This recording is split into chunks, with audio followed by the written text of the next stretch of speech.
Good morning, good afternoon, good evening, good day, wherever you are in the world today. My name is Herb and I'm an alcoholic. Welcome to our discussion concerning the traditions. You're on mute, but I encourage you to pray out loud if in fact you're inclined to pray, and or quietly to yourself, or at least have a positive attitude about having an open mind and an open heart. Please join me in the serenity prayer. God, grant me the serenity to accept the things I cannot change, courage to change the things I can, and wisdom to know the difference. Yes, we're here to discuss the traditions. These are 12 more principles that Bill gave us as his second legacy. That's terminology that's been adopted by Alcoholics Anonymous with regard to the material that Bill developed for us to have a positive experience of freedom from our addiction, as well as the continued development of optimal living through the application of principles in terms of the groups that we're in and the other groups that other people are in. These are 12 principles called the traditions. They're not rules or regulations, they're guidelines based on experience. Bill used the wonderful image of hammered out on the anvil of experience, really the blacksmith image, hammered out on the anvil of experience. The traditions were written beginning in about 1945, published in the grapevine, one at a time. There was an awful lot of controversy about them, about Bill making it more complicated. And what he really said was, we need to make sure that as the individual has the steps to get conscious and get in alignment with reality, my words, that we need similar principles to address the group and the group ego, because the dynamic of the group reflects the dynamic of the individual. The steps will help the individual become enlightened. The traditions will guide the group itself as an individual group to become enlightened, meaning conscious and compassionate. In the same way, the steps help the individual, so that within the group and amongst the group, there'll be maturity. There'll be emotional sobriety, to stretch some of the current language we're using and experiencing to what Bill was experiencing. He was actually writing about emotional sobriety at the time with regard to the steps. Look at the 12 and 12, which was published in, I believe, 1953. In that commentary on the steps, he talks a lot about emotional sobriety. Well, this is at the same time that he's becoming very conscious of the principles that needed to be adopted by the group to have a similar transformation. He says we don't need any rules or regulations. We don't need any laws. We want to be all-inclusive, and we want to be neutral with regard to any type of control. We want to be completely neutral.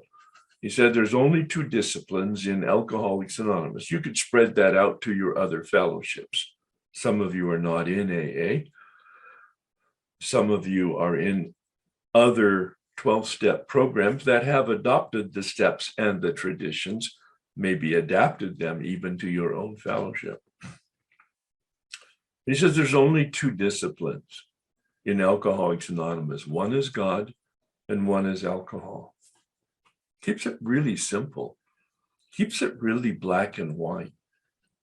He said you're either going for one or you're going for the other. Again, wow, he uses the "you're at the fork in the road" a couple times in the big book. It's simple and it's binary and it's absolute. You're either going toward the light or you're going toward the darkness. And when we really think about that, become really conscious, really embrace that, it's pretty intimidating. Every thought, every feeling, every action that I take is either taking me to the light or it's taking me to the darkness. That's pretty radical consciousness. He uses the term guidelines. I use the term guardrails. They're both guidelines and guardrails, the traditions. These are principles. They're principles like gravity is. We don't even, there's no substance to gravity. I mean, you can't get a handle on it. You can't really measure it except indirectly. But it nevertheless, it's always present, at least in the Earth's atmosphere. Gravity, that's a principle of physics. These principles, as we call them, the underlying dynamic laws of nature, are immutable and non-negotiable. Immutable, they can't change. Gravity doesn't change. Oh, in the Earth's atmosphere, they're immutable and they're non-negotiable. You can't discuss with gravity your thoughts and your feelings and your needs and your wants. It just is. It's such a powerful image and metaphor for reality. For us just living our lives in as much consciousness as we can generate on a daily basis. Reality is non-negotiable.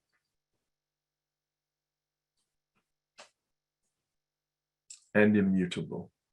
It doesn't change based on my needs. It doesn't change based on my feelings. It doesn't change based on my beliefs. All right. So just to make sure that you're aware of and or to remind you of or to have you give you a new understanding of what we're doing here, this is a very different gathering than many of my normal gatherings where I do a lot of teaching, a lot of presenting. That's not what I do here. That's not the purpose of this. The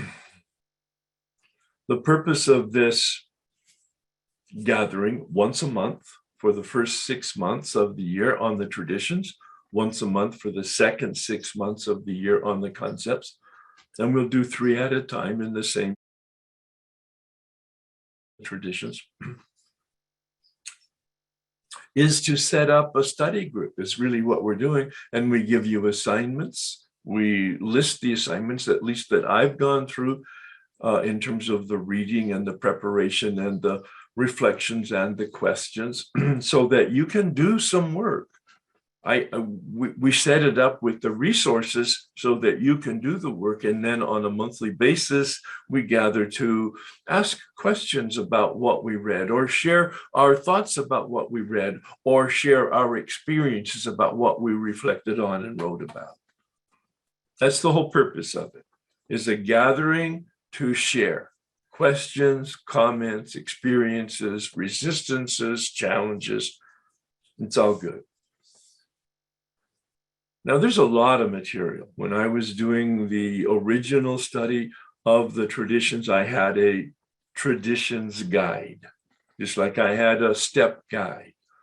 I engaged this man for, I think it was a year. We went through the traditions over a year period. And he had developed these assignments, most of them, and I have fine-tuned them now based on my experience with them. And we met to go over it. So that's the model I'm using now. The 2 basic resources for reading is the 12 and 12, the AA 12 and 12, and a document that's published by the General Service Office, the 12 Steps Illustrated.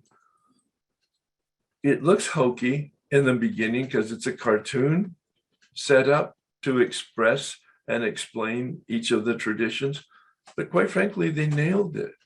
It makes it so simple, both the words and the pictures. So those are the two primary. Now, obviously, there's a list of resources that has been distributed to you. And if you don't have it, you can go to my website and go to the traditions section. And it has a copy of most of the material that we're talking about.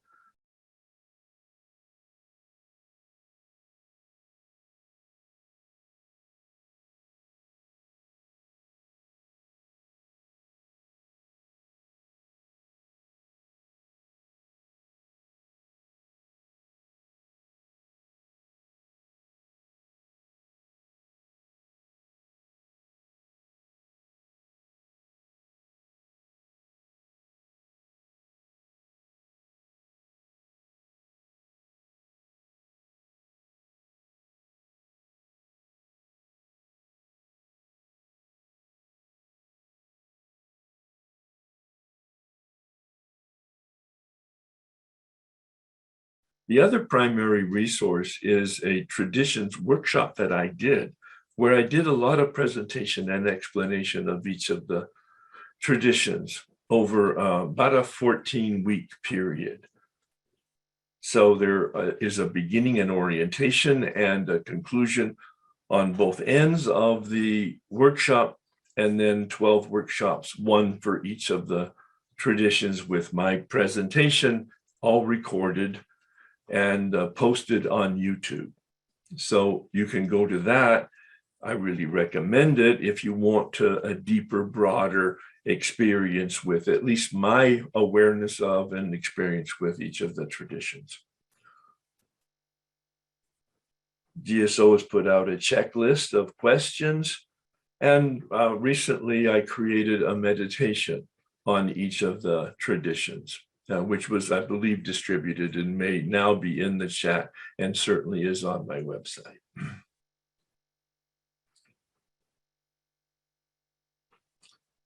The approach today will be like we did last month and the month before, and that is we'll spend about 30 minutes on each of the traditions, tradition 4, tradition 5, tradition 6. We'll spend about 30 minutes in our discussion.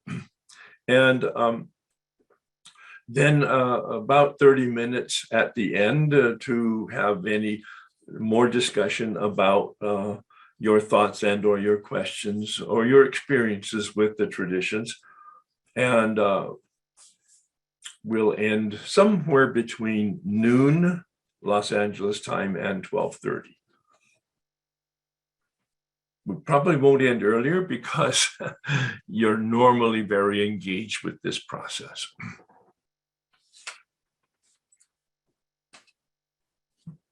This orientation that I've just given had the purpose of making sure that you, if you're here, especially for the first time or haven't heard it before, this is not a class or a traditional workshop. It's really an opportunity to give an assignment for the next workshop, the next gathering in a month, and then to discuss what happened over this last month. In the second gathering in February, we looked at traditions 1 through 3. Today, we're going to look at traditions 4 through 6. And next time, on April 9th, if you want to mark your calendar and come back, we're going to look at traditions 7, 8, and 9.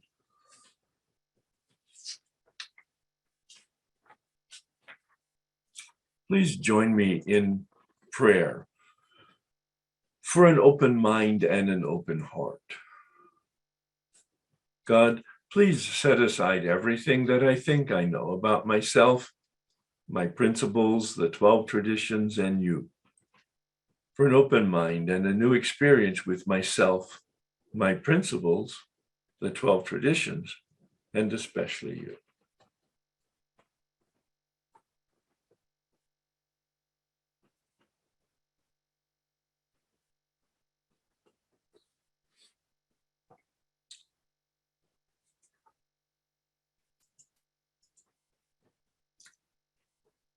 So as I mentioned in my opening comments, the development of the traditions was an attempt to offer principles for group function. I mentioned that this was the second legacy of Bill. The first legacy, of course, came from the Big Book in 1939, when Bill offered us these steps. This is the second legacy that was confirmed in the first international conference that was organized and conducted in 1950.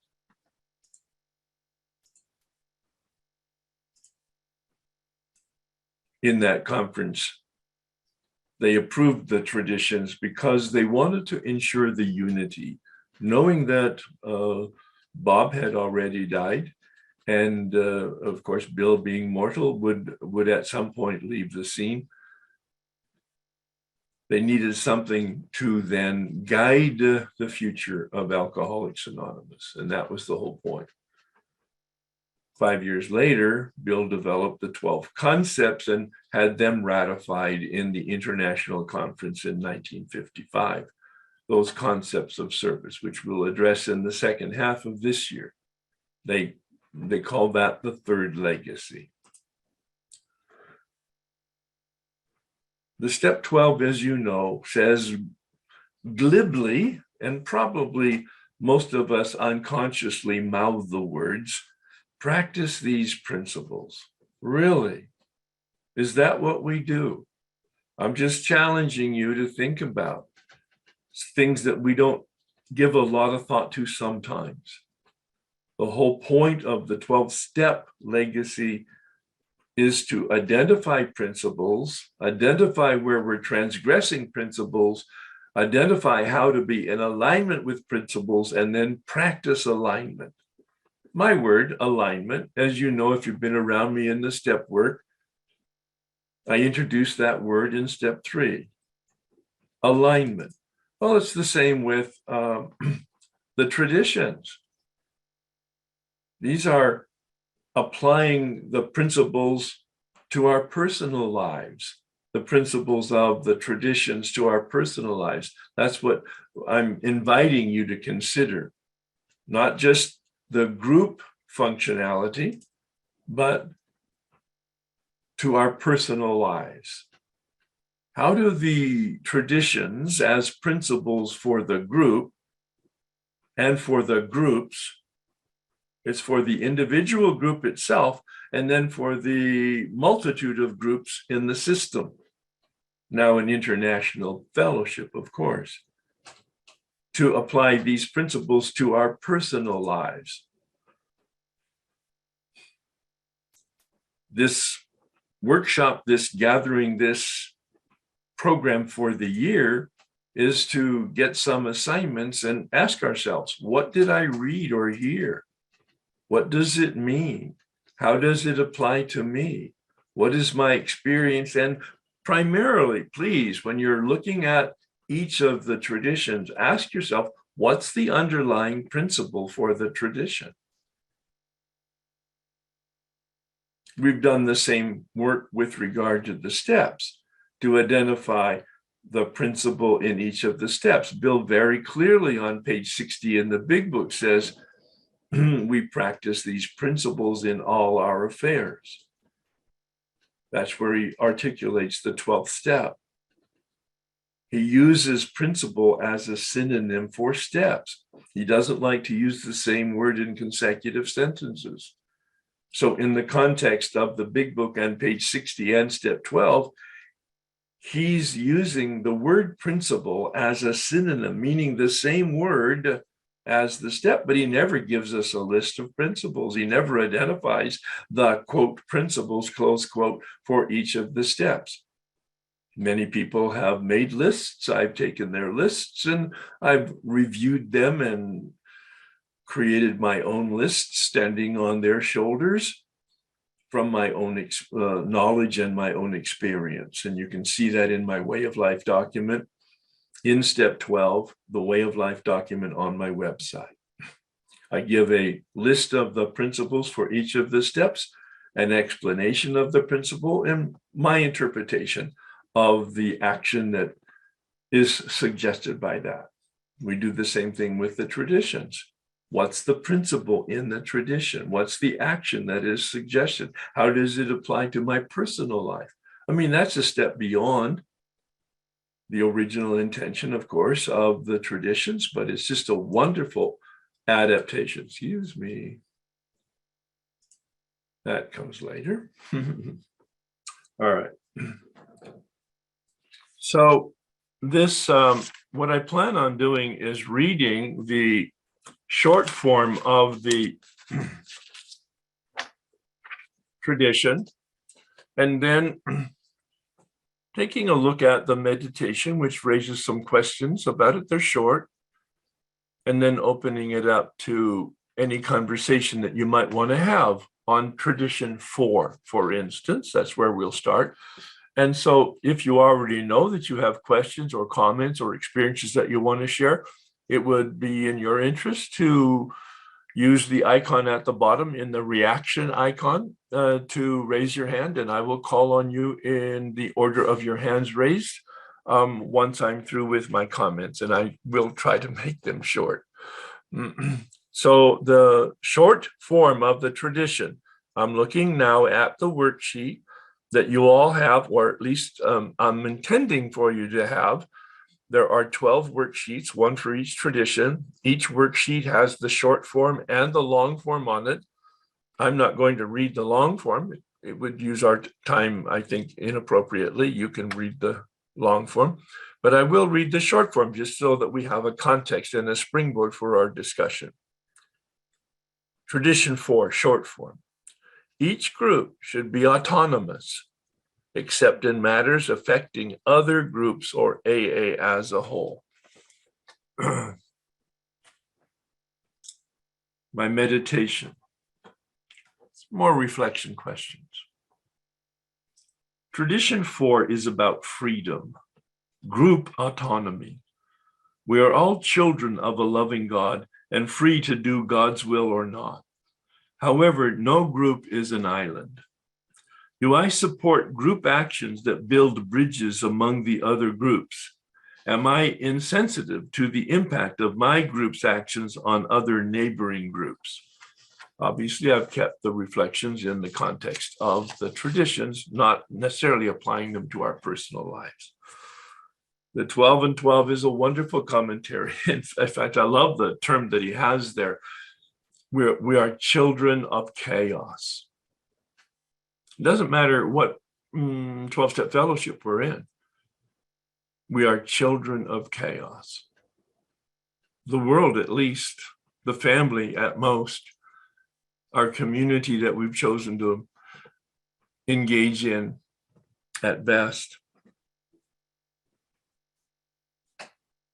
It's the balance of independence and interdependence. That's the same formula that Codependent No More describes as the balance of dealing in a healthy way with codependency. Melody Beattie, the balance between independence and interdependence. So applicable here to the traditions. That's the definition of emotional sobriety. The balance between independence and interdependence, a relationship with myself and a relationship with other people. Clearly, the primary approach is to create no harm inside my group and no harm outside my group. To respect the differences of people and the differences of my group. If your area is like mine, there are many, many, many different 12-step groups, and each of them has, or a lot of them have individual personalities. Some very loose, some very strict, some very healthy, some not so healthy. To respect those differences. Kind of like respecting the fingerprint. I have a fingerprint, you have a fingerprint. They're just different. They're not good or bad. They're just different. Well, I thought I had some hands raised, but I don't have any hands raised yet. So if you have some comments and or questions, or you want to share your experience with going through the tradition, that's the whole point of our gathering.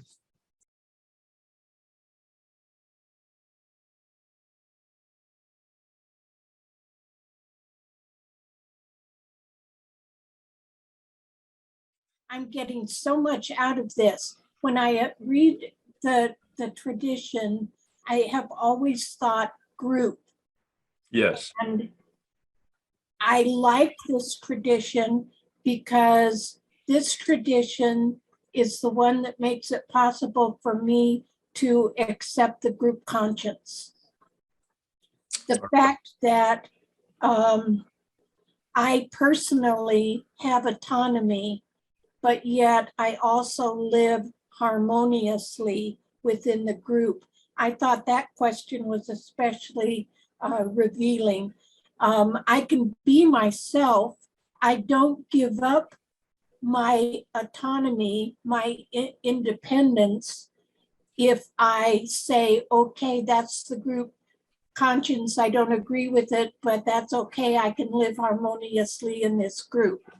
I think that the individual autonomy is something I had never thought about or really looked at, and it was very revealing to me. Thanks.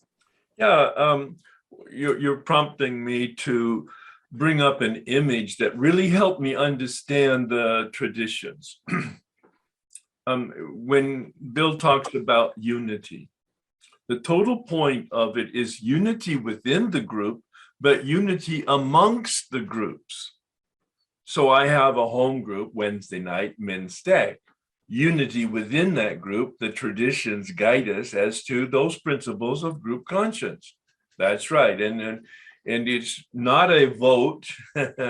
It's a way of forming information and opinions so that people can, in fact, make proper decisions over a long period of time.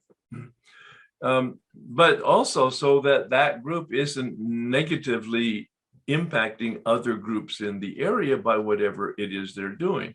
So unity within the group and unity amongst the groups. And the image that I have is like my body. The whole point of my body is to unify all of the moving parts. I have two eyes, I have two ears, I have one mouth, I have two arms, I have 2 feet, I have 2 legs. Not any one of them more important than the other, and all of them different, but informed by the life force that is me, my anima, my soul, my spirit. And the unity that you were just addressing, that's the image that I have about the organism of the Fellowship of Alcoholics Anonymous, for instance, or the organism of the Fellowship of Al-Anon, or the organism of the Fellowship of CODA or ACOA, whatever. It's a body with a lot of moving parts, not one more important than the other, all of them different. And that image has really helped me, that I'm just a cell. I'm just like one little biological cell in the organism of the fellowship.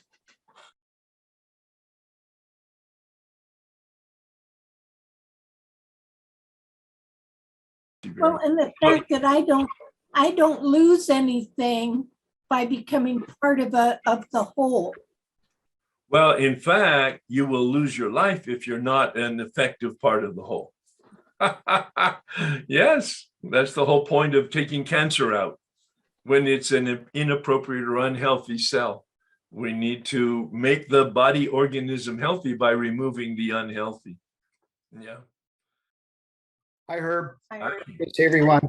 Wonderful to be here. We read the fourth tradition earlier today, and I've always appreciated that story about the Middleton group and the Rule 62, and they're going to build this huge. Yeah, talk about that, because it's a very concrete and important principle involved.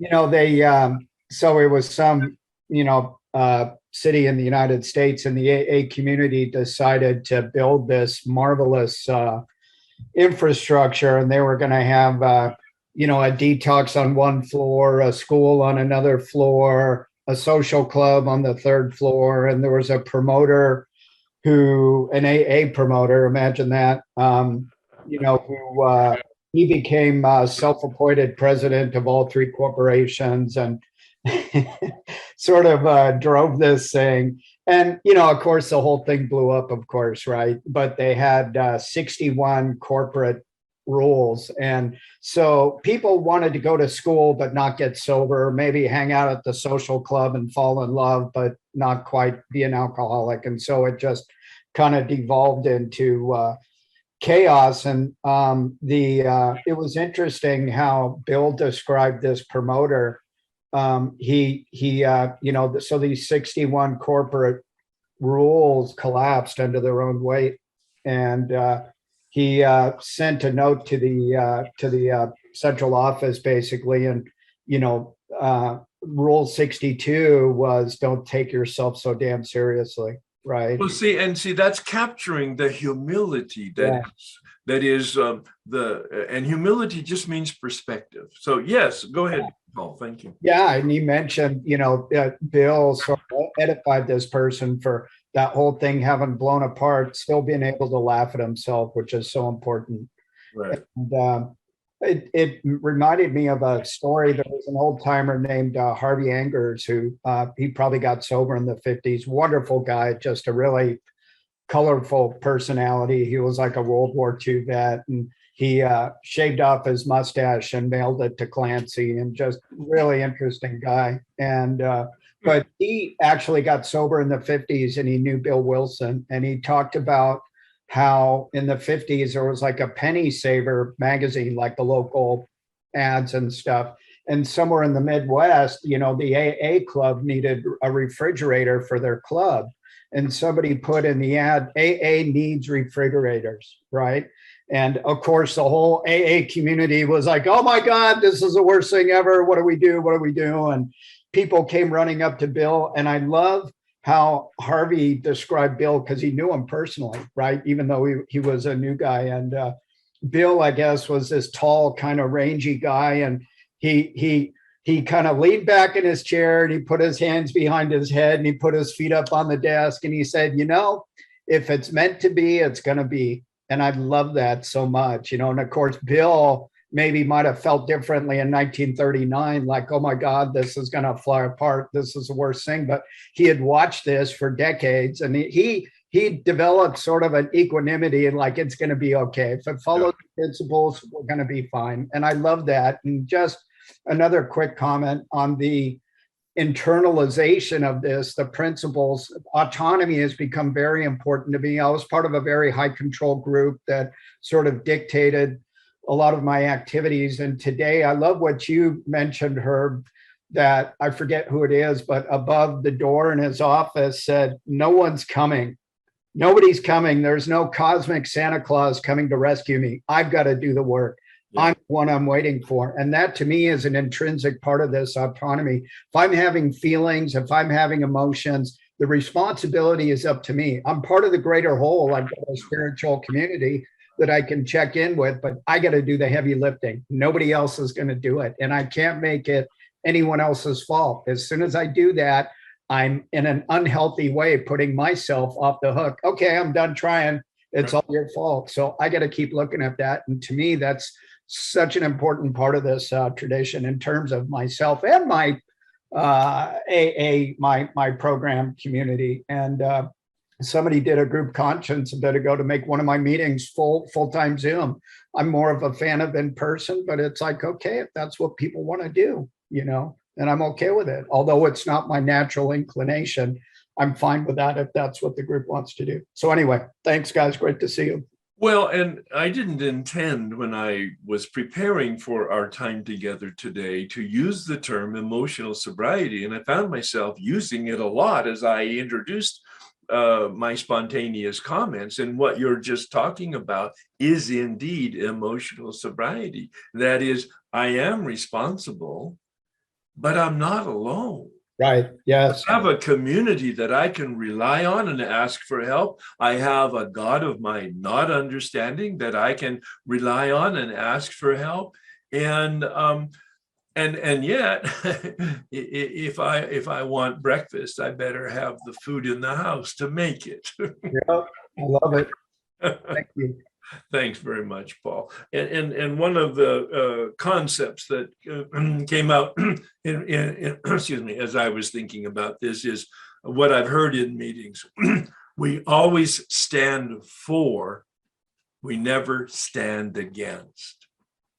You say don't make anyone wrong, and I love that. Well, don't make anyone wrong. I mean, they may be by every standard wrong, but that's not my judgment. It's not my role to call them out. And again, I learned in corporate lots of human resources, wonderful philosophy. And one was you never correct in public. Yep. Praise in public. Praise in public, correct in private. I mean, these are just like simple things like, oh yeah, okay. But that's the respect for the individual. Yeah. Thanks, Paul. Hi, everybody. Hello. Just to connect to what you're just saying, part of in the reading in this was like the right to be wrong is inherent in everything. So I mentioned last week an issue that was going on with our group, and I wanted to share about it. I got a step 4 boot camp, and it was pretty awesome. So I had organized Zoom. Well, we have 5 groups that meet in Santa Monica. They're individual groups, but they happen to meet at the same time each day, Monday, Tuesday, Wednesday, Thursday, Friday. So each of them has its own group conscience, pays its own. And in the start of the pandemic, someone opened a Zoom room, like just, very quickly, and it linked all 5 groups. And that person wasn't paying. And then we had a group conscience that we should have an account where it got split. And so each person paid, but someone had to set that up. And I set it up. I put my credit card and my information down. Worked great for 19 months. I organized how to pay, got the money from everybody. And then a fellow who's in another group in another city close by, who has a meeting that meets at the similar time, their group had so many people that they could not fit everybody in the room, and they couldn't agree on how to pay for that room. So rather than having their own group conscience do it, he raised a group conscience in one of our groups to use our Zoom account. And I had strong feelings about this because I was the person whose information was there and who was taking the risk for the group. And I noticed that my feelings were so strong that there must be something that's not clean here for me.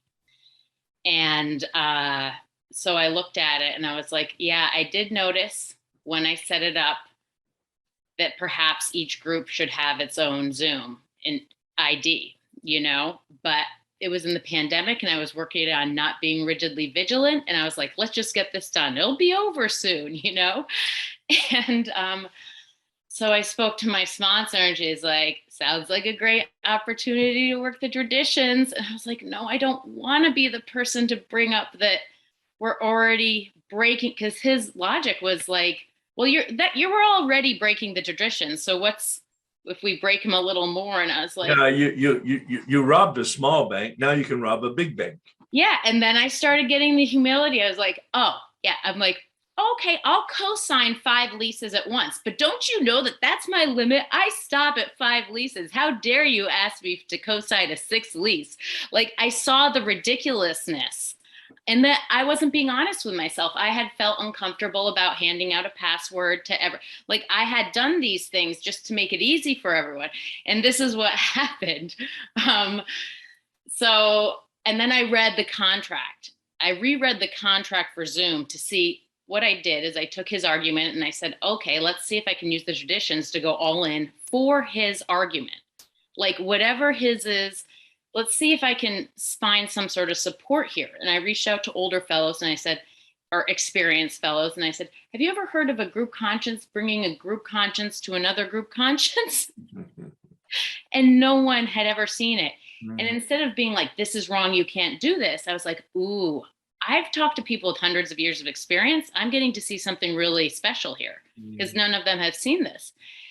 And so I mentioned what was going on. I found out we were in violation of a contract. I'm sorry, I was in violation of a contract, not the group. I signed the document and I signed a year lease. And so this person, I brought up that we were in violation of the contract.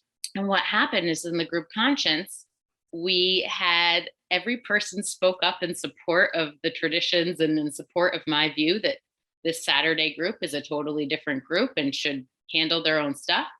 Yet the vote went the other way because they had brought all of their fellows into our group. Oh. So we had a hostile takeover. It was a very fascinating, and also they voted to keep sharing the password, but I couldn't be in violation of it. Can you bring it to resolution, please? Sure. So I spoke with my sponsor. I then shared the traditions. People spoke for me. I didn't have to, some of the points I want to make were all made by other people. And so what I did is I said, well, this doesn't work for me. And yet I do want to leave this on good terms. So what I've done is I've set myself up as a landlord. So there's a triangle and it's supposed to be upside down. And I've set up a structure now where I'm at the top and Al-Anon's supposed to have the least possible structure possible. And so I gave the group 30 days notice. I paid back each group. So I lost $325. And I said, if the group wants to set up an account and do that, that's fine. I can't be part of that because I can't share my financial information. I had given my life savings away to my brother. I just started seeing my autonomy to make my decisions. And so anyway, I was just saying that I also saw I had too much power and I was able to step away and, the group made its choice. And the real moral, and it may not be as obvious to other people as it is, at least to me right now, is how you started, because it's a model of the process, the way you're even talking about it. I mean, it's an awful lot of detail and an awful lot of work, but right at the beginning, you said, I had a feeling that it wasn't quite kosher. Right. And man, that's the beginning. You see that kind of consciousness, number one, and then staying with it, not overriding it. A lot of us pave it over, all right, with denial or whatever else, willfulness, but you held the feeling, and then you pursued it. I mean, you used a lot of time and, quite frankly, your own resources in the final analysis to kind of like step out of it. So it cost you not only time, but it cost you some money to correct the situation. I think that's a model of being guided by the traditions. And by the way, you also said, and I talked to my sponsor.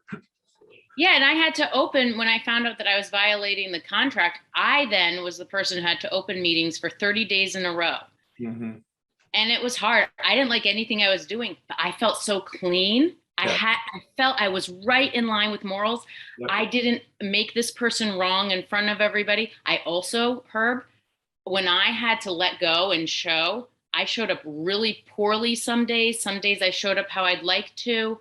I was humbled by my inability to be emotionally sober and wanting to be like, I'm right. But I had to give myself this wide berth because I'm making changes that I've never made because I'm so scared. My whole thing in doing it was making it easy for everybody else, saving everybody else money. No, you had really, really good intentions at the beginning. And then you discovered that some of it was just out of alignment with principle. Yeah, and then I was trying to stay anonymous. In the end, I cost myself money. I made my life difficult, and I was like in front of everybody. So it was just very funny too. I was able to really laugh, and I think that this is going to save me from co-signing a lease from someone in the future. I'm, going to be able to be succinct, and then I'll leave it at that because that's what I've learned. You went to the school of life Oh, it was great. and you paid a tuition. Yes. And now you have some learning. Yeah, and that's how I often learn. I have to have a lot of time losing some money. Oh, I also wrote in my books, this is what I wrote: life repair. Yeah. It was a totally different thing. And thank you. Well, that's a very practical example of the application of principles. It's not always easy to figure out or navigate, but in the end, as you said, and I'm going to repeat it, you felt really clean and free. Mm. Yeah. Thank you so much.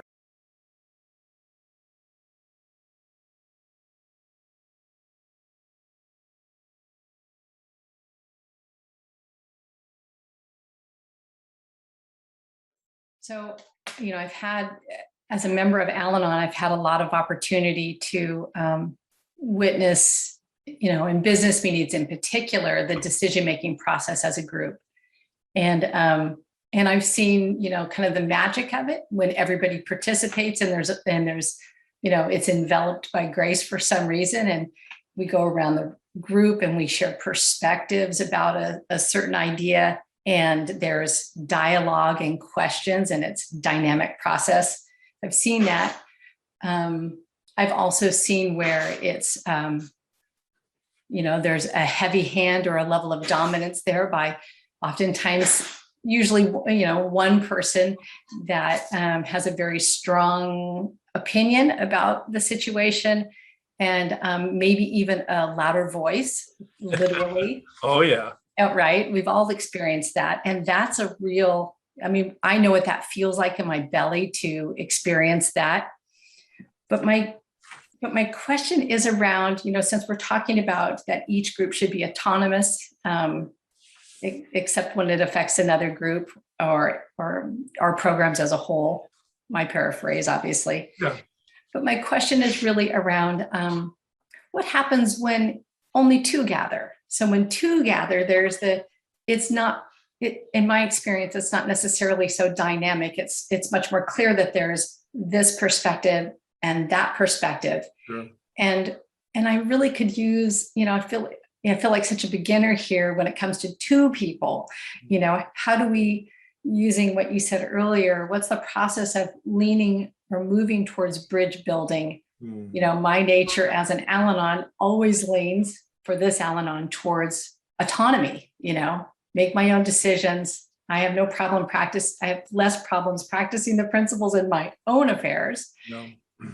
But when it comes to two people, that part, I feel like quite a beginner still. So I'm open to any tips you have about healthy tips for sharing the two perspectives and process to lead, Well, I think that's a very relevant question, given part of the objective of this gathering is to apply the traditions to our personal lives. Absolutely. So your question is really relevant to personal relationship. Another person that you're trying to have a relationship with, how do you reach a healthy integration or decision? I can speak very experientially about that with my own marriage. At 18 years of marriage, 20 years of marriage, and we were 5 or 6 years sober, I had just done the step work and made amends to my wife and everybody else. I was trying to repair the damage. Part of the amends process was I asked her to pray with me. I asked her to pray for guidance and power, because that's the sort of the rhythm of the fundamental recommendation in step 11, praying for knowledge of God's will and the power to carry it out. It was also the recommendation of my sponsor, who had had a similar background and a similar experience and a similar amends process and a similar, identical actually, moral code and family values. So I was very fortunate to have that level of resonance in the experience. And he suggested, as does the book on page 70, that we pray together for guidance. And I did that. Now, it took a very dramatic form, and you may have heard me share this in my 9-step process. Many people haven't, but I asked my wife, who also was in a program, she died 4 years ago. She was very active in the program like I was. We had parallel journeys and sobrieties. I asked her if she would pray with me, and she said she would. And I suggested that we get on our knees. My sponsor had suggested we get on our knees, not to get God's attention, but to get our own attention, an act of submission, an act of humility, that we get on our knees and that we hold hands and that we look in each other's eyes and that we pray out loud. That the first day I would pray out loud for healing and guidance, and the second day she would pray out loud for guidance and healing. And just really simple. And so, I mean, that's as concrete and as experiential as I can say. And I'm talking about, obviously, a committed and intimate relationship. I'm not necessarily talking about two people who are just friends at work or friends in the neighborhood, but it can be applied in some common sense way to the process. Prayer and then action. And the good news is we began to heal as a result of that. And we were 52 years married when she died. And the last 32 years were just really very friendly, very affectionate. Yeah. And the healing began right away and was tangible in our relationship, in our lives. Well, I appreciate. I just want you to know, I've heard you say that a few times, Yeah. and I've asked this kind of question a few times, so I recognize my pattern with that. I've also asked my partner, are you open to that? And the words say yes, and the reality is, my feet have not taken the next step to be.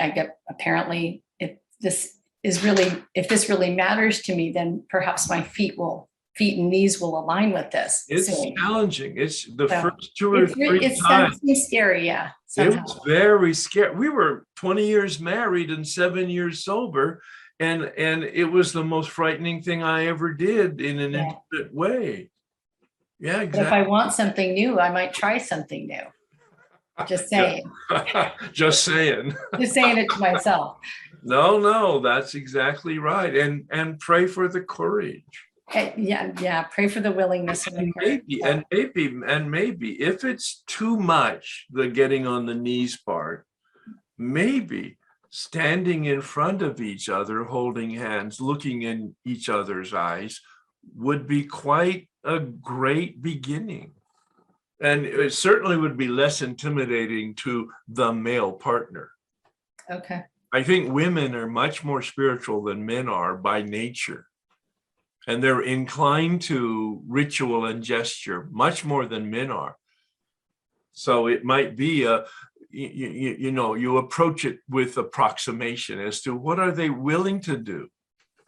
But it sounds like part of it is, what are you willing to do? Right. I mean, so I'm the one asking the question. So to me, I have a personal responsibility to trust that nudge and be willing to take action, appropriate action, and make that invitation. And yes, all of that, but step outside of it, transcend it, and look at it and ask yourself, what is it I'm trying to accomplish? What's the purpose here?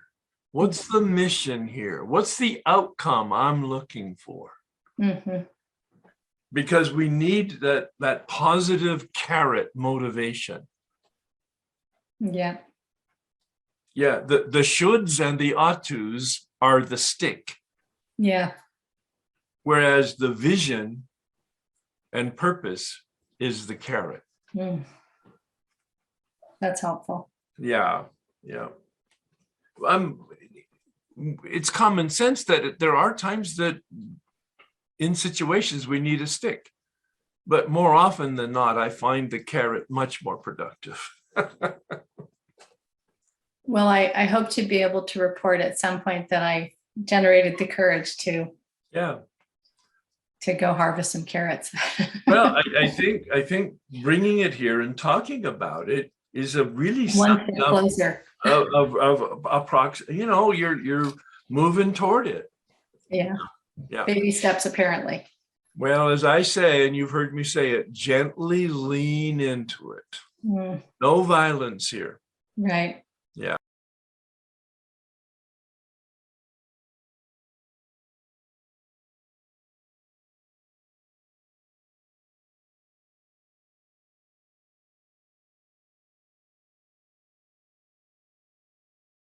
You know, it's tradition 5 I'm really interested in right at the moment, Mhm. because I was at a meeting this morning and someone, they had a guest speaker, and they have good guest speakers. Then after the guest speaker, pretty much the old guard in the meeting, the same people at least, make similar comments that they do every week. They all shoot their hands up, and that's all very interesting. But tradition 5, I think, is really kind of telling me what the meetings are for. Because if you're not pursuing the steps, you're not doing this work, then you're basically in some kind of a sober Elks Club, right? Yeah. I like it. I like it. Yeah, that's not my line. I can't remember. I was in a meeting and somebody said that, and I said, "Oh, I got to repeat that one's a good one." At some point, I hope to remember it. Yeah, great. No, seriously, it's a great line. Good. Go ahead. So for the worksheet for tradition 5, it says, "What did I hear?" That meetings are not the program. Mhm. Right? They're not. They're not. The program is in the book, and moreover, now I'm discovering. Right. Further elucidate. Don't overlook the 12 and 12. It's a wonderful commentary. Yeah, go ahead, Bob. Oh yeah, on the step 4, which I'm doing right now, they mentioned character. There's 12 pages in the 12 and 12 on step 4, and they mention character defects, or synonymously instincts run wild, Right. 12 times. Right, because that's what you're really trying to do, is you're trying to get a grasp of the fact that you're looking for these defects.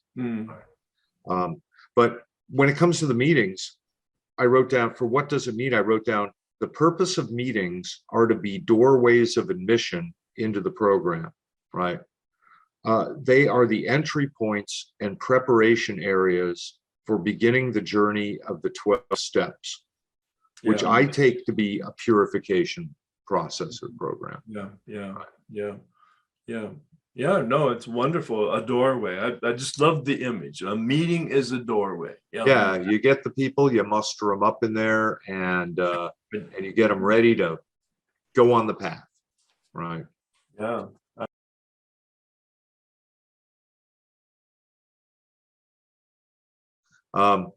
What are the implications for my life? I must be attractive and helpful to those in need. I will always have to attend meetings for the sake of the newcomers and those that are struggling. Now, I may not be much practical use to anybody in that regard right now, but I'm still a newbie because I just, had my 3rd anniversary. But in the meeting this morning, there was a girl who was the speaker, and she actually started going through step 1 and the doctor's opinion, and pointing out that it says, she pointed out, she started with the title page, how many thousands of men and women have recovered from alcoholism, right? Which is something that you have pointed out in the past, that really stopping drinking is just the key to get you into this thing. Yeah. Yeah. And to realize that I can't stop drinking unless I have a relationship with power. So there's kind of that connection also. And I did find what I was looking for, but and let me just bear with me here. Alcoholics in meetings radiate power that draws us in. Meetings are the fellowship of the spirit, not the program of recovery. They introduce us to magnetic power that keeps us in the spirit of the fellowship. the program of recovery. We stand by the door, pointing to the entrance to the path of spiral steps that diminish the darkness with illuminating light. You and I are very much on the same.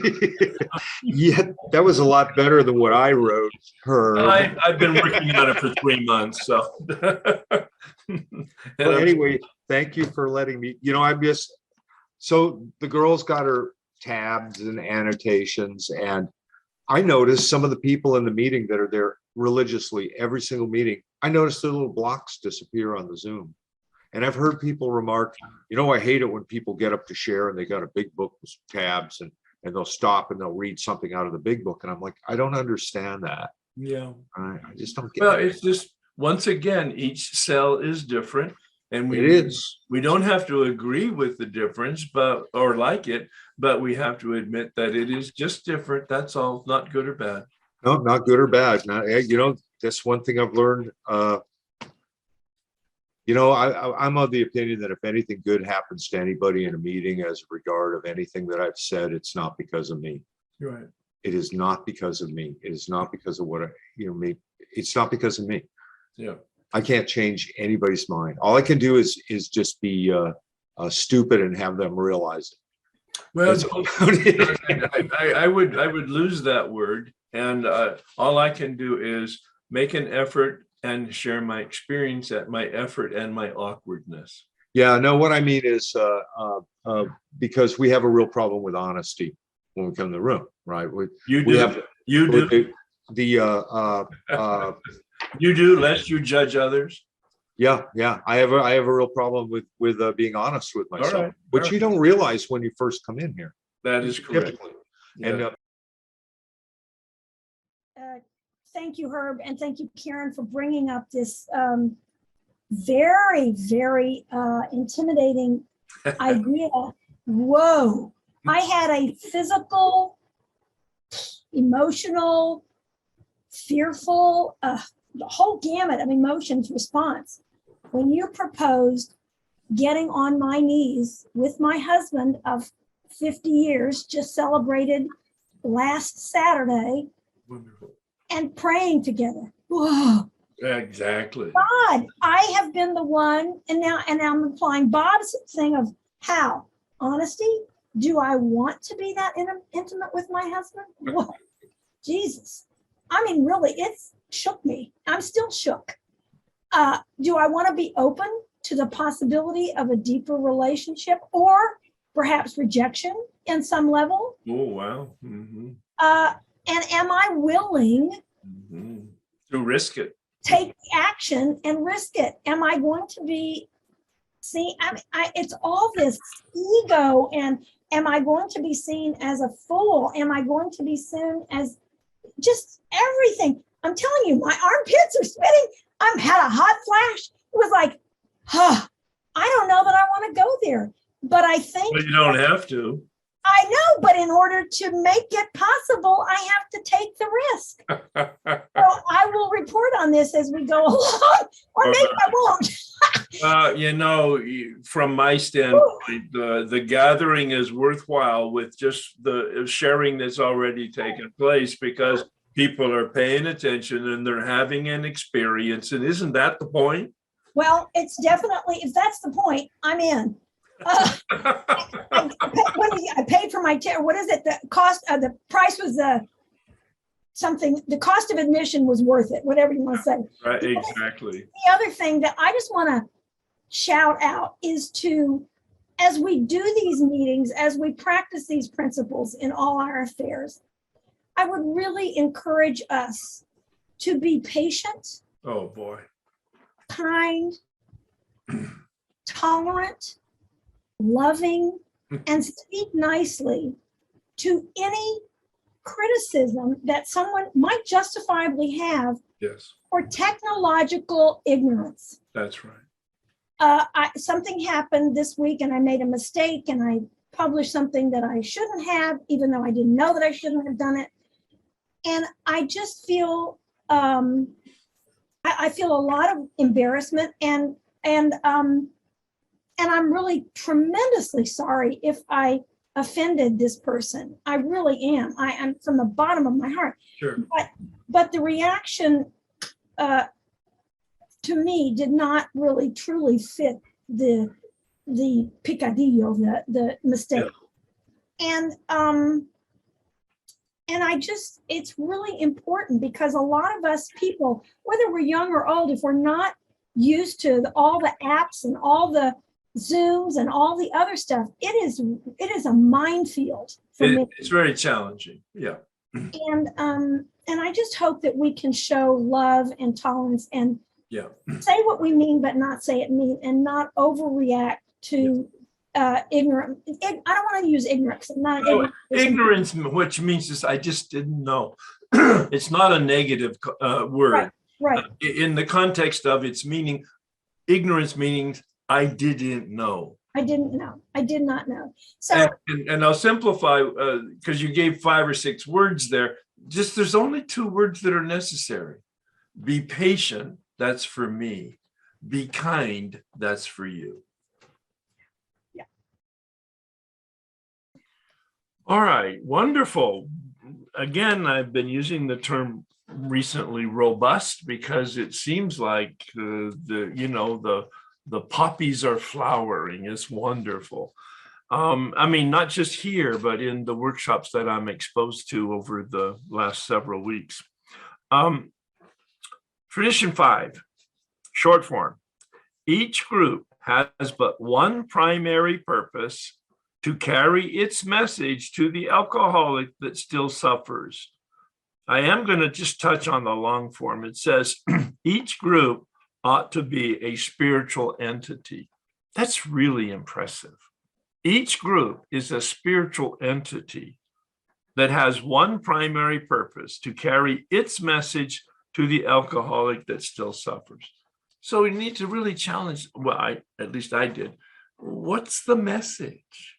Its message.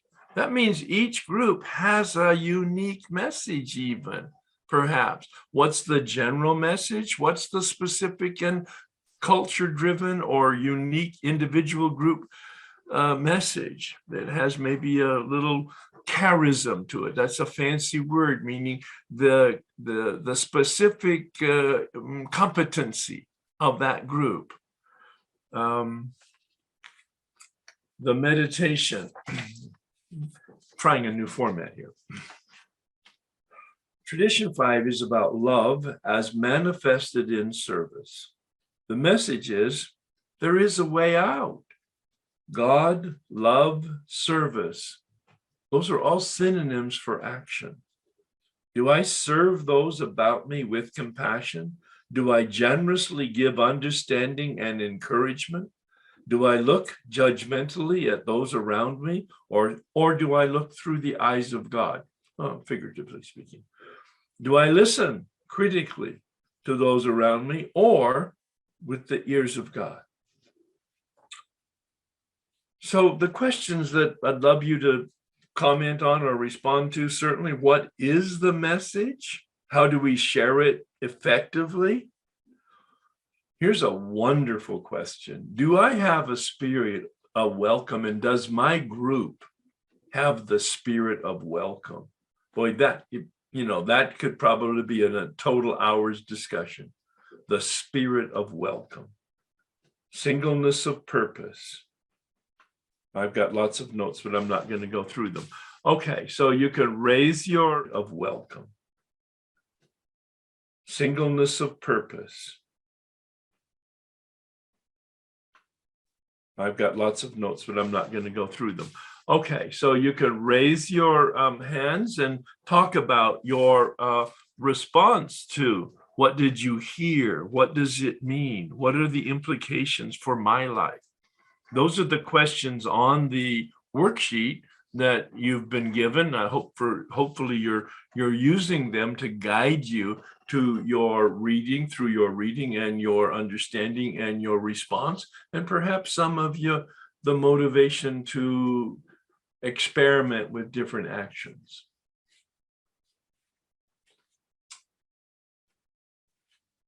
what is your understanding or questions about tradition 5 or experience with it, please? Lots of experience. Yeah, hi again. I love this stuff, but we did look at the reading before, and you mentioned a bit ago, like you hadn't intended to bring emotional sobriety into this. Yeah. Today, it's like, wow, I can't, like the analogy of the wave and the rest. It's like, how can I separate it, right? Right. Coming from where I come from, and as I looked at the reading this morning, there was, just about like quit drinking, sober up, and where I came from was a pretty militant group, and sort of the ethic was that we were kind of like whatever AA outlaws and all that. It had a certain vibe, but part of it was at times very reductionistic. Like, what's a job got to do with drinking? What's a relationship? You feel like getting drunk, then move on, And there was that tendency to sort of, as you mentioned, pave things over. And, ultimately, shortly before I met you, I was 29 years sober, about to blow my head off, right? Living in a Motel 6. And from just becoming a hologram, just becoming images. So as I think about what the opportunity is here, it's not just about sober up. And certainly there's many other 12-step fellowships on this in this meeting, but the opportunity is, and it's an imperative, is like, yeah, I've got to do the rest of the work. I know Hindus say there's 4 rooms. There's the physical, mental, emotional, and spiritual. And I have to go into each of those every day. And for many, many years, I didn't do that. And it's like, well, do I feel like drinking? Well, I guess not. I'd heard about the Bill Wilson article on emotional sobriety and like, well, that's interesting, but I didn't connect it with anything relevant in my life. And in fact, I remember sitting in book studies in the part of like where he's talking about being rocketed into the 4th dimension, sitting there with long-term sobriety and thinking, what a bunch of bullshit. I feel like ending it, right? So something's wrong. So coming to, emotional sobriety has been so important. And the opportunity, I guess what I'm getting at, the 5th tradition isn't just talking about detoxing a guy. It's talking about making that transition. And fortunately, I get to work with a lot of guys with pretty long-term sobriety, and the opportunity is 10, 11, and 12. 10, I just, simply is pay attention. 11 is ask myself if it's real. And 12 is think of helping others. And repeat that process. And as you mentioned, the group I have today, there's probably 2/3 of the group are people who have transitioned out of that other place. And it's so wonderful. I'm grateful. Oh, wow. That's wonderful, because it probably is getting a reputation then as a refuge. Well, yeah, it is a refuge. It absolutely is. That's great. So, the 5th tradition, I guess, kind of going back to what it's just as reductionist, like don't drink. It's like, I got to transform, and I have been transformed. I'm just such a passionate advocate for this today because I have been transformed by this thing. And you found a way out yes. of an unhealthy group. Yes. And how much time did you have at that point that you left the group? 29 years. Yeah. And so that's the point. I knew the answer, but I wanted you to say it to the other people, because the point then is to really pay attention to the words of the tradition. Each group has one primary purpose: to carry its message to the alcoholic who still suffers. It doesn't say the newcomer. You're right. Yes. Yes. You were 29 years sober, and a consistent commitment to an action in Alcoholics Anonymous, and you were dying. Yes, literally. Absolutely. And so the message was carried to you somehow. That's a story for a different day. At 29 years. So the newcomer isn't the most important person in the room. I mean, get over it, kids. Yeah. I was. I don't confront that in a public meeting, of course. No. It's such a silly saying. No, at that meeting, Paul was the most important person in that meeting because he was dying of untreated alcoholism. Absolutely. Yeah. That's a great point. And I mean, the great springboard for our discussion of Tradition 5. Thank you so much, Paul. Can I do have some. Oh, yes, please. Yes, the other half. Counterpoint. Hi, I'm Tanis. And what I wanted to talk about was, it says here, is my message different from the message of other members? And there's times where I'm sitting in a meeting, I'm a member of Al-Anon, and there's times where I'm sitting in meetings where I do judge other people and their sharing, especially from a high control group. And when I hear people share about how much time they have in Al-Anon and they make a deal out of that, I find adverse. And but this last Thursday night at my meeting, we're struggling with getting back to in person, and we still have a few people on Zoom and a few people in person. And sometimes I wonder, are we going to make it? Is this meeting going to survive or whatever? And then a newcomer calls me in the afternoon and had gotten my name through World Service and wants to know about the meeting, and she shows up with her son. And, the people that I tend to sometimes judge their sharing or whatever, we're all focused on sharing the message. And it really brings it back to me that my message is really not any different from other members if I keep an open mind and keep it simple, I had that happen Thursday night where it's like it really brought it back to home for me, how, and I know you talk about we're not just here for the newcomers, but, sometimes, a lot of times we are, but I'm really grateful, like what you said about Paul. I'm really grateful that, that the AA members were there in the mainstream of AA to help him, because he really needed the help, as I did in Al-Anon too, when I finally made it out after many years, So. There's a couple of meetings in LA built specifically for people with time so that they can in fact come and share their life and their issues that they're struggling with, because a lot of times people with time don't feel it appropriate, or it's a betrayal of the meeting, or it's a bad model to share that they're having problems at 10 and 15 and 20 years. So at these two meetings that I'm thinking about, the speakers at the meeting, it's a 20-minute speaker, have to have 20 years of sobriety. And in the meeting, the format of the meeting says, you can only share if you have more than 10 years. One of the two of the most terrible stories in AA are, I have 2 years, I should be better than this. Right. And like you said, it's like I have a certain amount of time, these things shouldn't be happening to me. Or what's the deal? I should be an example to the newcomer. Therefore, I'll just talk some, generic BS. It isn't real. Yeah. Right. Yeah. No, it's then we just have to tolerate that and be patient with that until people become more conscious. That's right. Yeah. Exactly. Thanks so much. I feel like I'm taking a Drano cocktail, and then a lot of scaling is rising to the surface in this meeting today.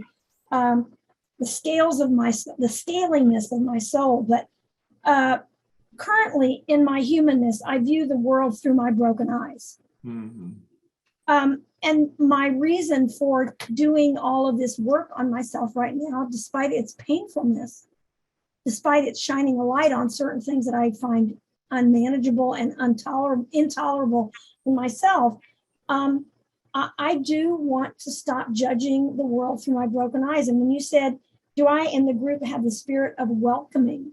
Yeah. I know that my broken eyes are clouded with cynicism, judgment,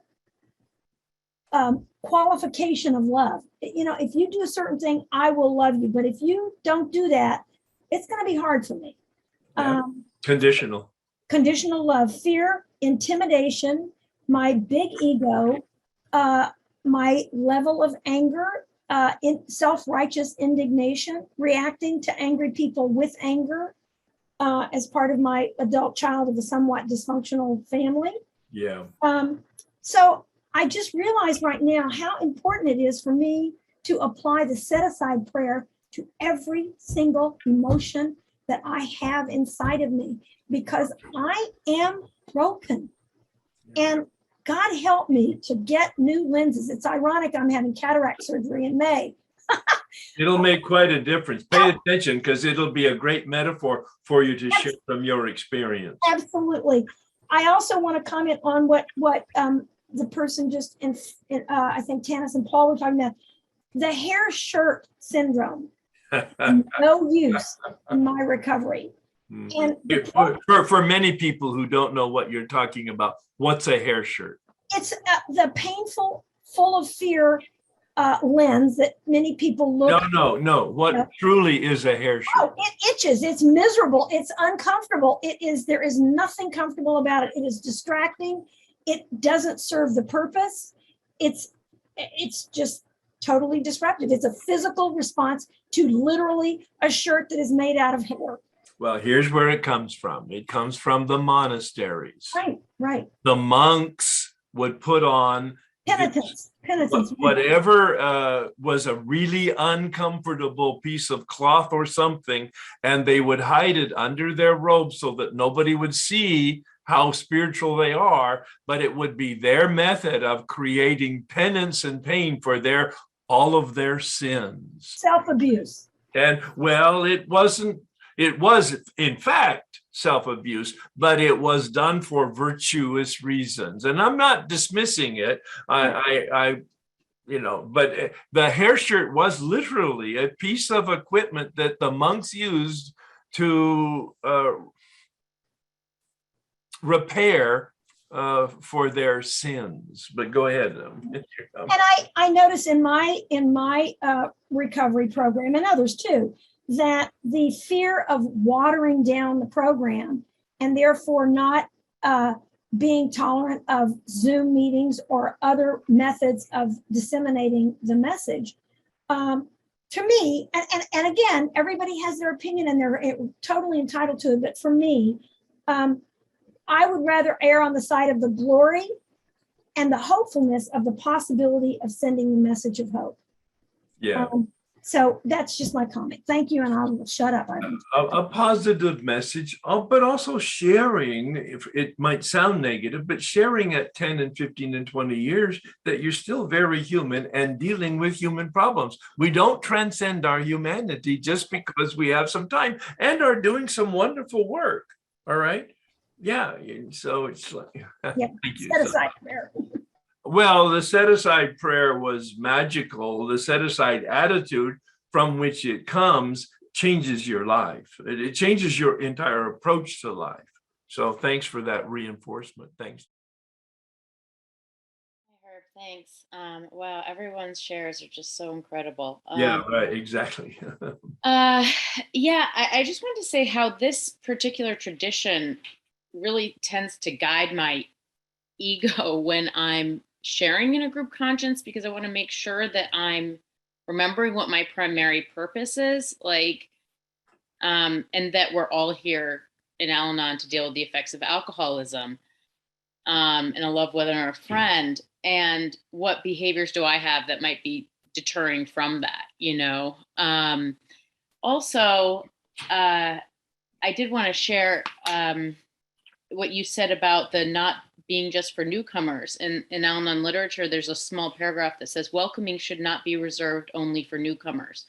All members of Al-Anon need to feel welcome and part of the group. Some of us felt like outsiders for a long time, especially in groups where members seemed to chat with only friends. Mm-hmm. Sharing the experience of feeling left out can help our meeting learn how to discourage such cliquish socializing without stopping the much needed warmth and friendly camaraderie that make Al-Anon a true fellowship. Sometimes we have to remind ourselves to focus on recovery and to include each person in the circle and to invite them for coffee after the meeting if that's our group style. Right, right.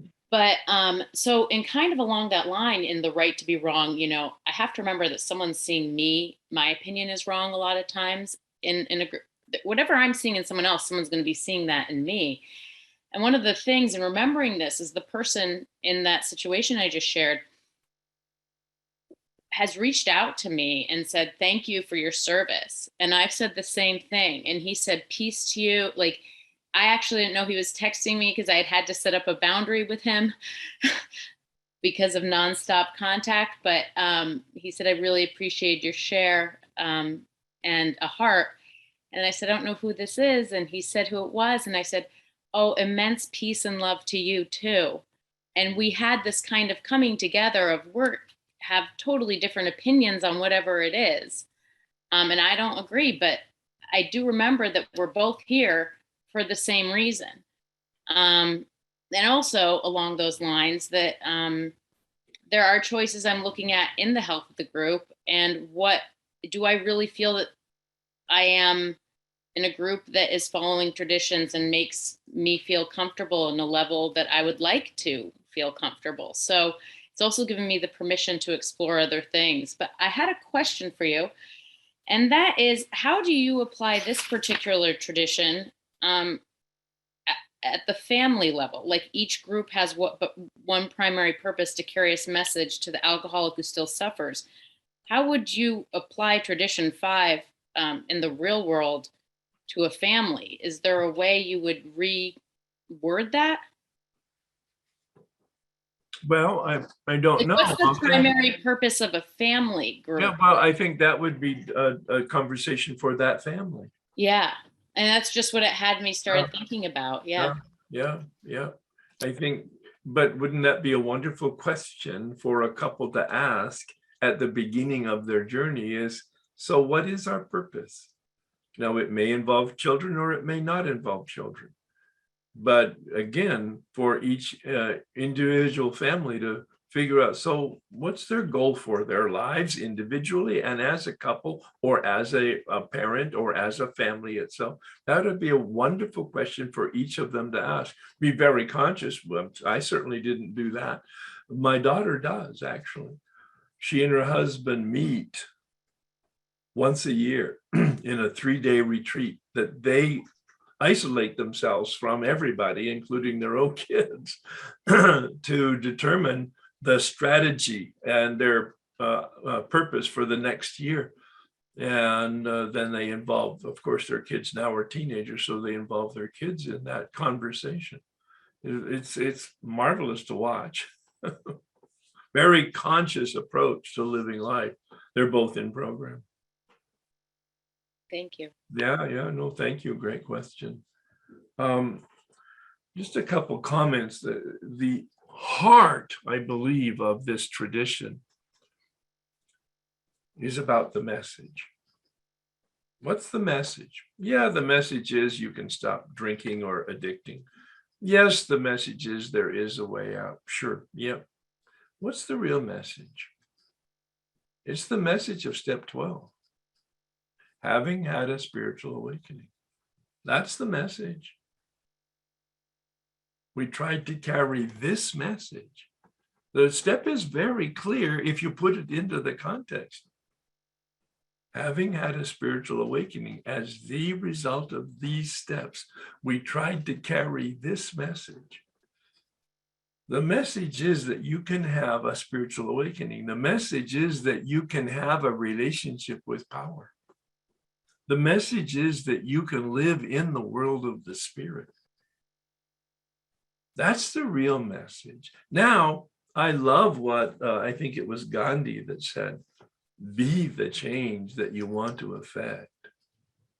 Be that change. And many of you have talked about that, just being the example, being the model. You've heard it in the rooms, being the big book that somebody might read by just observing you.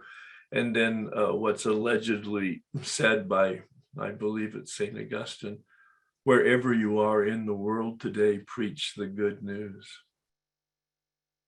Wherever you are in the world today, preach the good news. if you have to, use words. I just love that. Again, that's the flip side of the coin of what Gandhi said. If you have to, use words. It's talking about modeling, and that's why I use the image of a lantern as sponsor. I'm a lantern.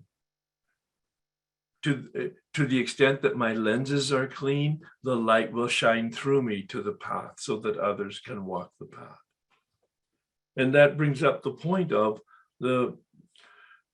in a meeting, make it really clear about sponsorship availability. I know our group now does that. They ask at the end, are there people here who are willing to be sponsors? And they raise their hand so that the new people in the room can go, oh, I heard that guy share, I'm going to go talk to. It's a men's stag meeting. But also there's a list of people in the meeting that keeps being updated and keeps being made available so that people have their contact numbers of people in the room. So it's about making the help available and very visible to the people in the room. I think that's an application of the tradition in a very practical way. Going back to something that Ashley said and about disagreement, and it's to disagree is okay, but not disagreeably, and to agree that we don't agree. These are all the ways of modeling, how do you say that, humility, the independence, and the interdependence. All right. Let's move to tradition 6. An AA group ought never endorse, finance, or lend the AA name to any related facility or outside enterprise, lest problems of money, property, and prestige, all functions of the ego, divert us from our primary purpose. So tradition 5 described the primary purpose, making visible the availability of a spiritual awakening. The ego manifestations of money, property, and prestige divert us from that primary purpose. The meditation that I have. Nothing official about this. These are all just my observations. Tradition 6 is about independence, and appropriate support. Do I take a genuine interest in the stability of my group? Do I enable and create dependency, or do I foster individual responsibility? Am I diligent to ensure appropriate relationships with non-affiliated groups and subjects? Am I unduly influenced by property, money, and prestige, mine or other people's? I just added that. It's not in the meditation.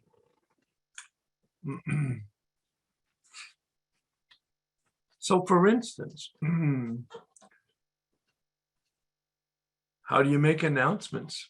We make a distinction in ours of non-AA related and AA related. We have a complete distinction in terms of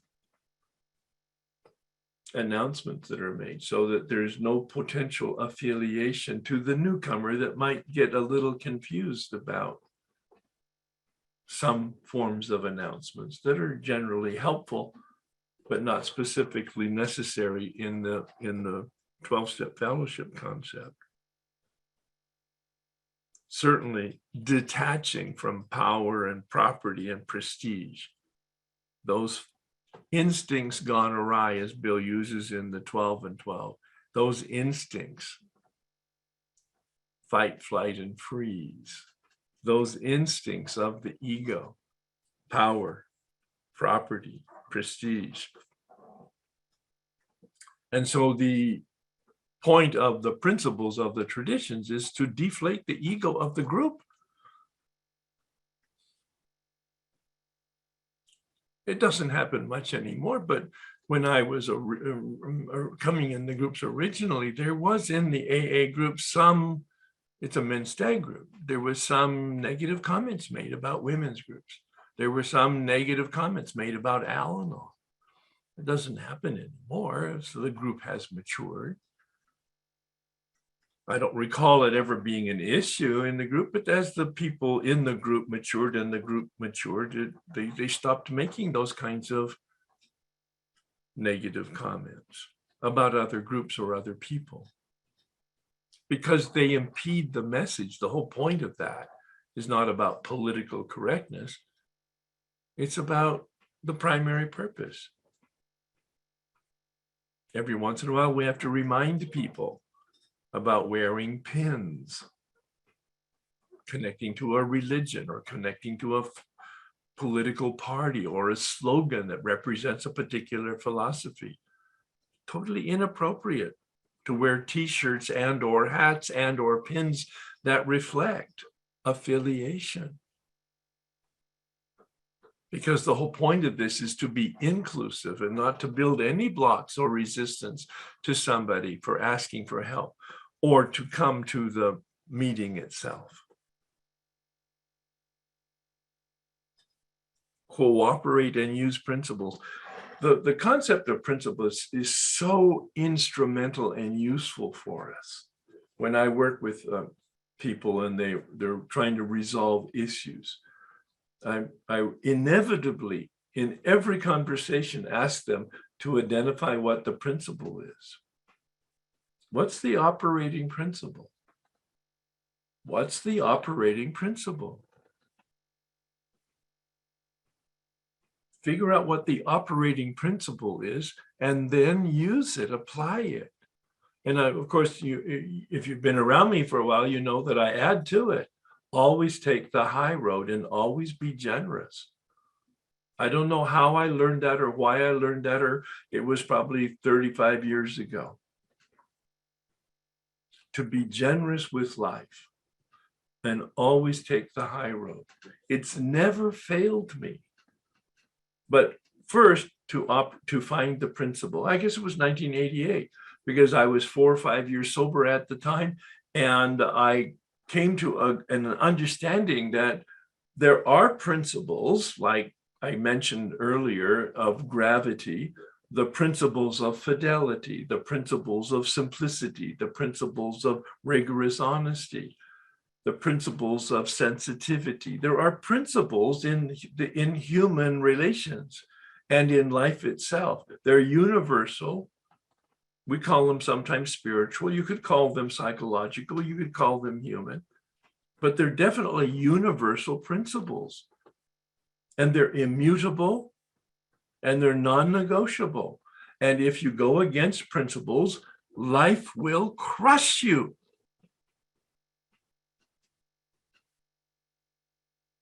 I don't mean just be inconvenient. No. Life will crush you if you go against principles. Then you've seen me before using this alignment concept. The third step is about making a decision to be in alignment with reality. And up until then, we're out of alignment with self-will run riot. In the third step, we commit to turning. Steps 4 through 9 is a commitment of turning to be in alignment with principles. First of all, we have to identify, oh my God, fidelity is an operating principle. It may not be mine, but because I'm, in fact, practicing infidelity, my life is filled with suffering, mine and other people's. Now, this is real. This is not academic. I'm talking from my own personal experience, 1988. It was shocking to me because I was so unconscious of the obvious. I mean, I studied to be a Catholic priest and I don't really operate that way. It's kind of like, it was embarrassing. And I also found principles that I didn't have, but that all decent people have. And I was able to surface those and begin to attempt to embrace those. I had principles that I didn't use, but I didn't have some principles. I literally didn't have them that all people of common decency have. And I wanted to be a person of regular decency, a human decent person. I wanted that. So I began, especially in step 6 and 7, to adopt and to hold myself accountable for operating in principle. And it took a while, not long, quite frankly, by anybody's standards, if you think 3 to 6 months, to begin to really change how I behaved in my personal life and in my business life. The key is to identify the principle. If you take nothing away other than that concept from the time we're spending together, this will be a very valuable, life-changing experience. What's the principle? It may not be intuitive. It may not be something that you kind of come to grips with very quickly, but with some prayer and with some reading, and then certainly talking to experienced, wise people, you'll be able to identify what the principles are. My own spiritual director has 2. Is it the simplest solution, and is it necessary? Wow. I have a tendency to make things complex. Those of you who have any exposure to me know that. But those are the operating approaches that make it really easy. Is it the simplest solution, and is it necessary? This tradition in the 12 and 12 talks about poverty of spirit, kind of an esoteric term, a phrase, poverty of spirit. It really means just don't get attached to power, to property, to prestige. That's the whole Buddhist philosophy. It's expressed in the 4 noble truths. It's really this simple. I may be oversimplifying it. There are 4 noble truths. It's very much like the principles of a 12-step program. It's ancient. There are 4 noble truths. Life is suffering, number 1. Okay, yeah, unmanageability. Suffering comes from attachment. 4th step tells us how we're attached to basic instincts gone awry: fight, flight, and freeze. Life is suffering. Suffering comes from attachment. Relief comes from detachment. Yeah, it's that simple. All right. And detachment comes from the implementation of the Eightfold Path. And it's a whole series of rights: right thinking, right behavior, right feelings, right work, right attitude. I've never memorized all of them. But it's very, very similar to finding out what the principle is and putting yourself in alignment with reality. Let's not get mystical. Let's not get even too spiritual. Let's just get real. Life is, and it's got some operating principles. When I misbehave and I go against reality because I want what I want, I need what I need, and I'm going to get it no matter what, I suffer, and so does other people. And the secret to life is to be in alignment with reality, to be in the flow as it manifests. It's not right or wrong. It's not good or evil. It's not healthy or unhealthy. It's just in alignment or out of alignment with reality. Wow, does that make it simple? What I have to do is find out, what is reality? And I do that by making lots of mistakes, but then course correcting. That's what step 10 is. I consider step 10 as the tool of emotional sobriety because it's about course correction. Step 10 is the distillation of steps 1 through 9, all in a package.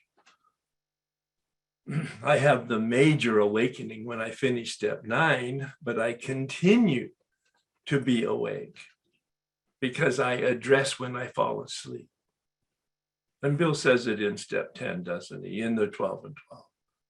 When we're disturbed, whenever, it's a spiritual axiom. Whenever I'm disturbed, there's something wrong with me. I'm out of alignment. And reality kicks my butt until I place myself back. I place myself back in alignment. Now I can't do that on my own. And that's why the first recommendation of step 10 is to pray. But I have to recognize that I'm disturbed. That might come about because you have an accountability partner with whom you talk. That is such an important ingredient. I mean, it's the second phase of step 10 that we talk to somebody.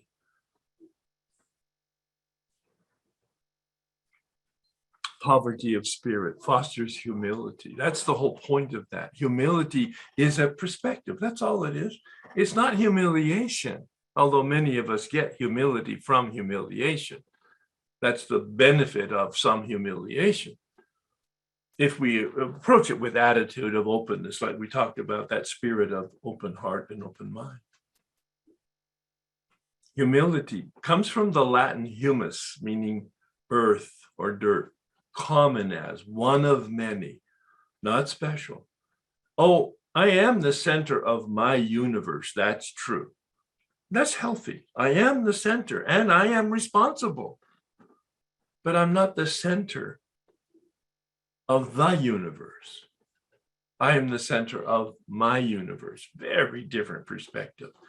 And you're the center of your universe. And each of us is in this constellation called a living organism. That's the perspective that I started off with today as the unity principle of the traditions. We're one living, breathing, animated organism, as an organization, as human beings, as humanity itself. It's a wonderful concept. Some of us are eyes, and some of us are ears, and some of us are hands, and some of us are feet, but we're all part of the body. In the Catholic tradition, they call it mystici corporis, mystical body. It's a fancy term for just this living, breathing organism called reality. Worth meditating about from my standpoint. What else do you want to talk about in terms of tradition 6? Certainly, it's about your priorities and the group's priorities, assuming that you have consciously evaluated your priorities. That could be an invitation for you to look at for the next 3 or 4 weeks. What are my priorities in life? What are my priorities in my 12-step program? What are my priorities in my work? What are my priorities in my relationship? What are my priorities? I mean, in 100 years, we'll all be dead. Well, it's like a bank account. Every day we withdraw a little bit of life. Eventually, there's nothing left. And we just go away. So how do you want to live it between now and then? It's serious stuff. In the monastery, I was there for 7 years, as most of you know. Every month we had a weekend they spent on death. A intentional looking at meditation about, praying about death. Because that's the reality. And if you have the perspective of death, life will become much more meaningful, much more vibrant, or it has the potential. It doesn't go on forever. And you know from either family or friends, young and old, there's no predicting it. We don't live as if we're going to die, but we're going to live as if we're very aware that this is limited. And how do I want to experience it? No, I'm not talking about ministry. I'm not talking about mission. I'm not talking about legacy, although that's all relevant. What do I want to experience before I'm not available. Didn't mean to get that serious, but that's what came out. This singleness of purpose has really struck a chord with me.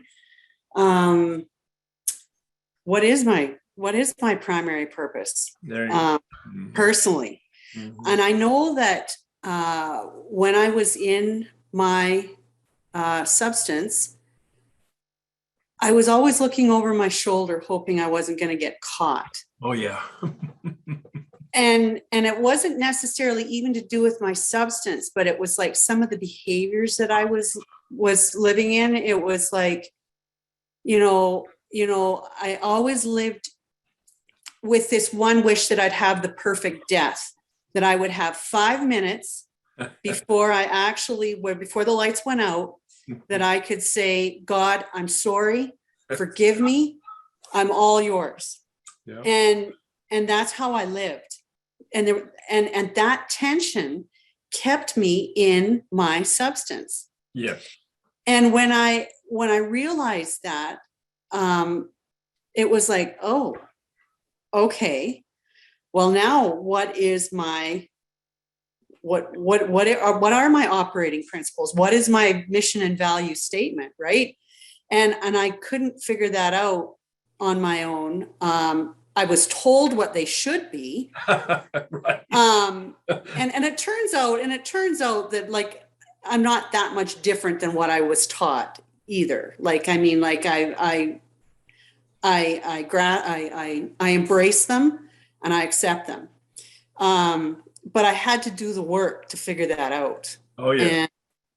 And now, like, even still, I'm being reminded of all the things that I'm not in alignment with. I can pay lip service to it, saying, like I'm this great, moral, wonderful person.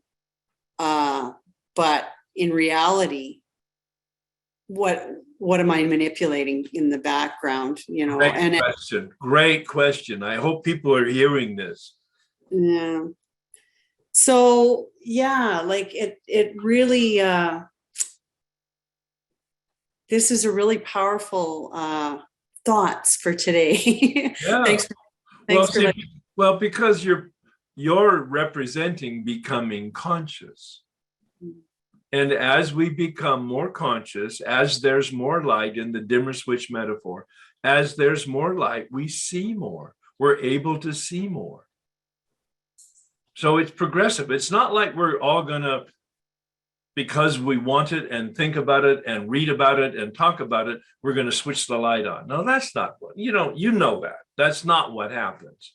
That dimmer switch goes up so slowly we don't even recognize it. But if in fact we stay gently pressed up against it, it goes up sufficiently that every once in a while we have the, aha, look at that. Wow, I never saw, oh, that's embarrassing. Yeah. I had a question, and this is to do with the mechanics of the tradition. We ought never endorse, finance, whatever. So quite often I hear on TV commercials where it says, AA or this particular program is not affiliated with any 12-step program. Yes. And I wonder if, like, and in my mind, I'm thinking, well, you can't, I know that there's more than one way to skin a cat, but but in my mind, nothing else works other than the 12 steps. Right. So is that this particular rest home or recovery house, is this their way of saying a code for saying it is a 12-step recovery house? Like, no, it's making clear that it's not AA. No, It's just making clear it's a wonderful, we're not affiliated with AA. I say that about this. I'm not affiliated with AA when I'm doing this workshop. This is about the principles of the traditions, which apply to all of the 12-step programs, not any one of them. And I don't represent any one of them. I just represent a knowledge of and experience with each of the traditions. And that's what we'll do here. But yeah, no, I think it's an appropriate disclaimer so that people don't get confused, like I'm going to AA because I went to Cedar Sinai treatment center. But yet they still use the principles like the 12 steps and the 12 traditions. If they're a healthy treatment center, they do. Okay. Okay. I just wondered if it was just some sort of secret code that was like, No. we're really AA, but we're not. No, we're really not AA. We're really not AA. Now, some of them might say we're friendly too, or we incorporate the program. We in our treatment program, we are based on the 12-step program. Some of the treatment centers will be hopefully that healthy and that bold. Okay. Most of them won't. They'll go, no, we're not affiliated with that religious program. You can come here and be safe. We won't trap you with God. Yeah. Thank you. Thank you. Yeah. Well, and you at the beginning you talked about finding happiness or meaning. All of the studies I've done on happiness have concluded very simply.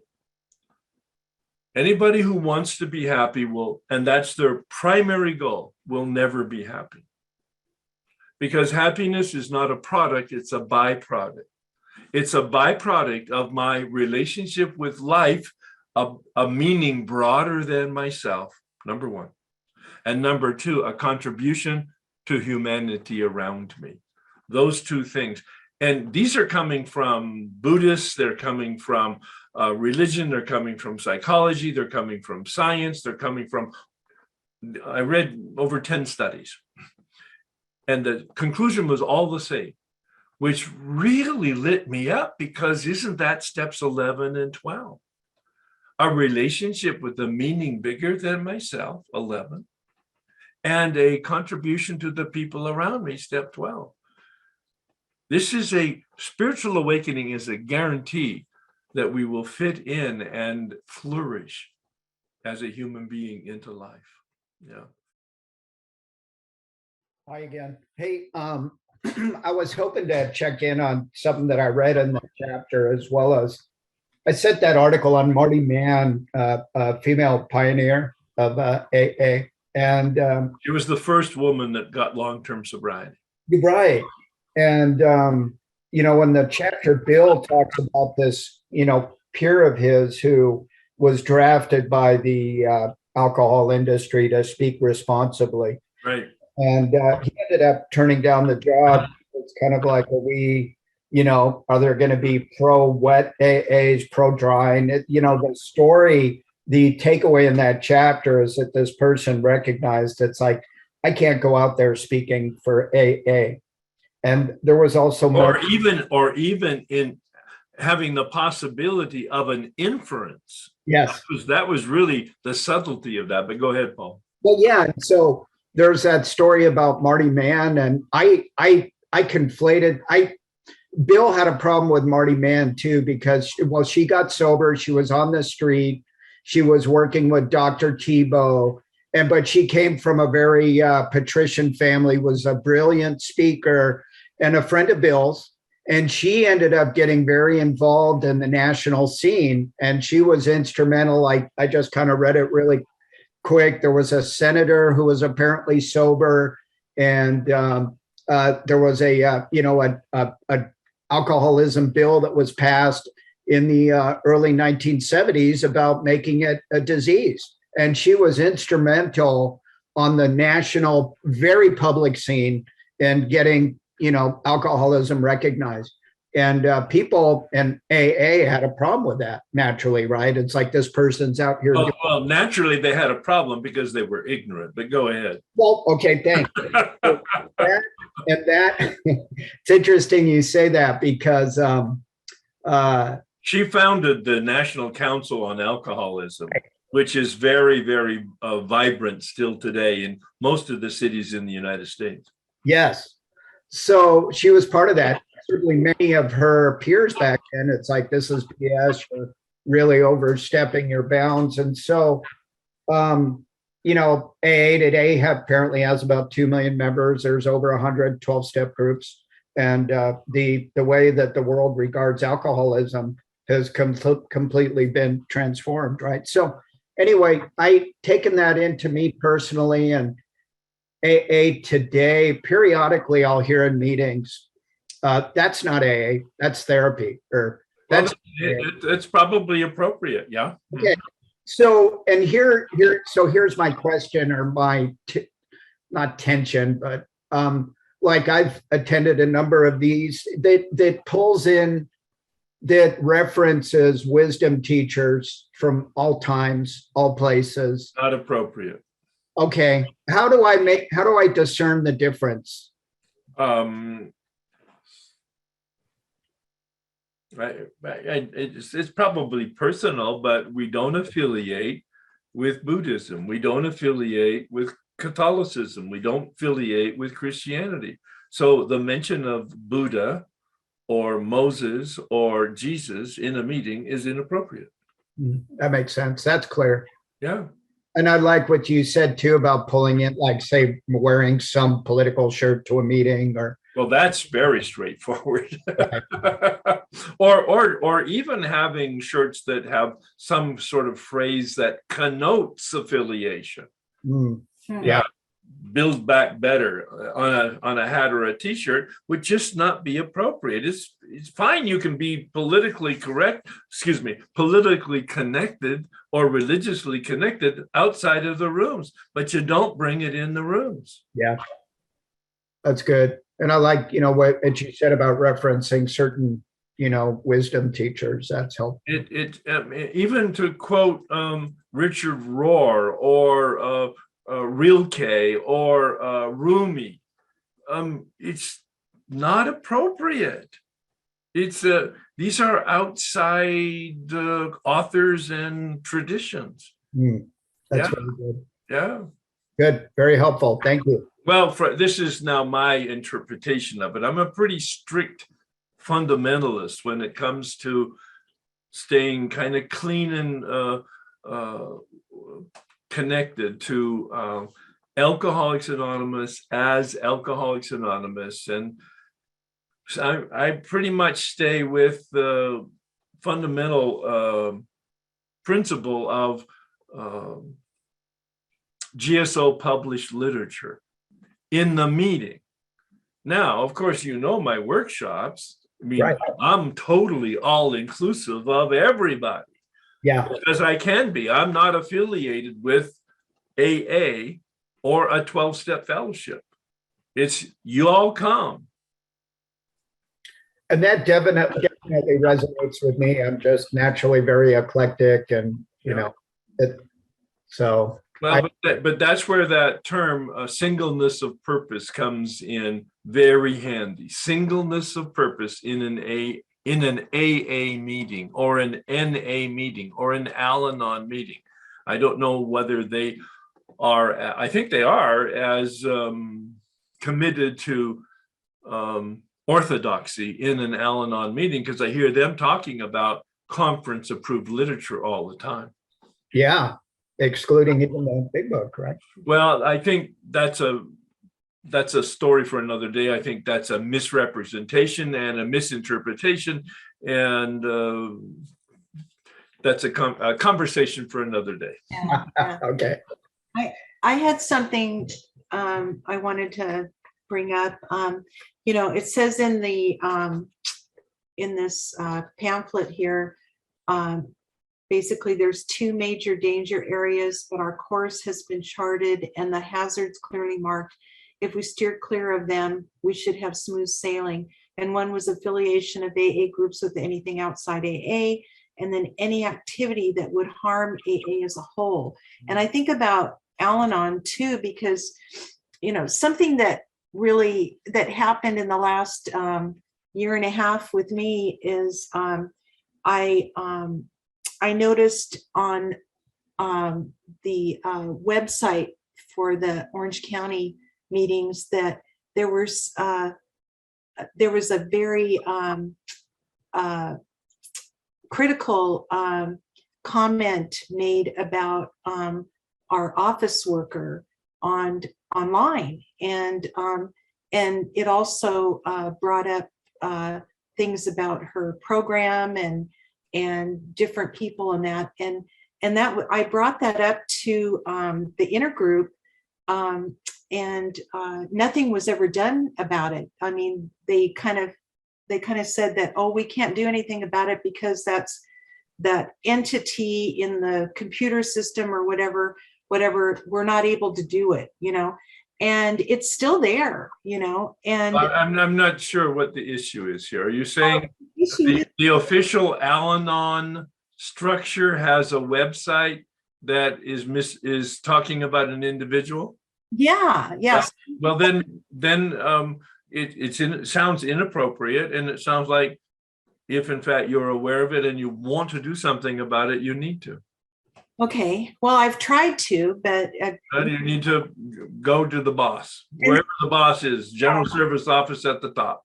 yeah, and that's the question, is like, is there, because it's any activity that would harm AA or Al-Anon as a whole, like at what point do you let go of that stuff when you can't do anything? Or But you're saying you can't do anything. I'm challenging you to do something. okay. Yeah. And don't stay with the local folks. Yeah, Don't deal with the bureaucrats. right. Yeah. Okay. Yeah, no, I mean, but all you can do is what you can do and represent it and then let it go. Sure. You got to let it go at some point. Right. Yeah. At some point, but don't be too easy to surrender. Okay. Yeah, So be the Al-Anon that I know you can be. I wasn't going to mention this, but I do find it interesting in the Al-Anon Daily Readers, they do have quotes from other types of literature on those daily readers. So I just wanted to mention. Is that conference approved literature? Yes. Oh, well, there you go. And even though like Harry Tebow is actually one of the quotes on one of my favorite days, Yeah. So, but I wanted to read the first sentence of Tradition 6 in the 12 and 12. The moment we saw that we had an answer for alcoholism, it was reasonable, or so it seemed at the time, for us to feel that we might have the answer to a lot of other things. And right. Mm-hmm. I just reading this whole chapter, I find it's like almost a tongue-in-cheek, very funny chapter to me, Mm-hmm. because for me, this is kind of what came up recently for me. I mean, I always think I have the answer to a lot of other things, right? Or at the time. Sure. And that diverts me from my primary purpose. And I have ADHD. I've shared this openly, and I need to protect what my primary purpose is. And I need to, identify that and not go off on a tangent. And so in this Tradition 6 of money, property, and prestige divert us from our primary purpose personally. Am I spending too much time trying to look good in Al-Anon came up for me? Like, the answer is probably yes. Yeah, right? Yeah. So that was also another like sign of good for you. You gotta let this go. You gotta this is not good for you. Yeah. Not meaning Al-Anon as a whole, but the way I'm interacting in the position I'm in right now. Yeah, right. And then so I also wanted to share in that once I recognize this, the self-worth I get from doing something I don't feel like doing, but is in alignment with my principles. That's how I get self-worth. Is like that's very powerful and it's somewhat subtle, but I want you to repeat it because it's so important. Please. I said the self-worth I get from doing something I didn't feel like doing, but was in alignment with my principles. Yep. And what happens? I think you said the conclusion is it builds my self-worth. Oh, and it builds my self-esteem. Sorry. Yes. The conclusion is really important. Yes. And it builds my self-esteem. So when I stay in alignment with my principles, and that brings up your thing about being undefended and willingness to be. I haven't used the word in our workshop this morning. I'm so glad that you're bringing it up. So you might want to talk a little bit about that too. Yeah, so this willingness to be undefended, as I was working through this process, it was quite painful and very, I got really close with my sponsor, and I got close with fellows with recovery in this. It drew fellows who were recovered to me. And anyway, but so this thing of being undefended, I was saying simply without over explaining my choices, informing without justifying, arguing, defending, or explaining, and trying to simply clarify why I'd made a choice. And something very unsettling for me came up is that a group conscience chose to violate a contract that I signed, like was asking me to. And I just simply said, that doesn't work for me. And I'm not the arbiter of anyone else's context. So if someone else wants to step up and sign a contract that they allow to violate, that's their choice. Exactly. And so I can still go in alignment with the group, whatever, but maintain my autonomy.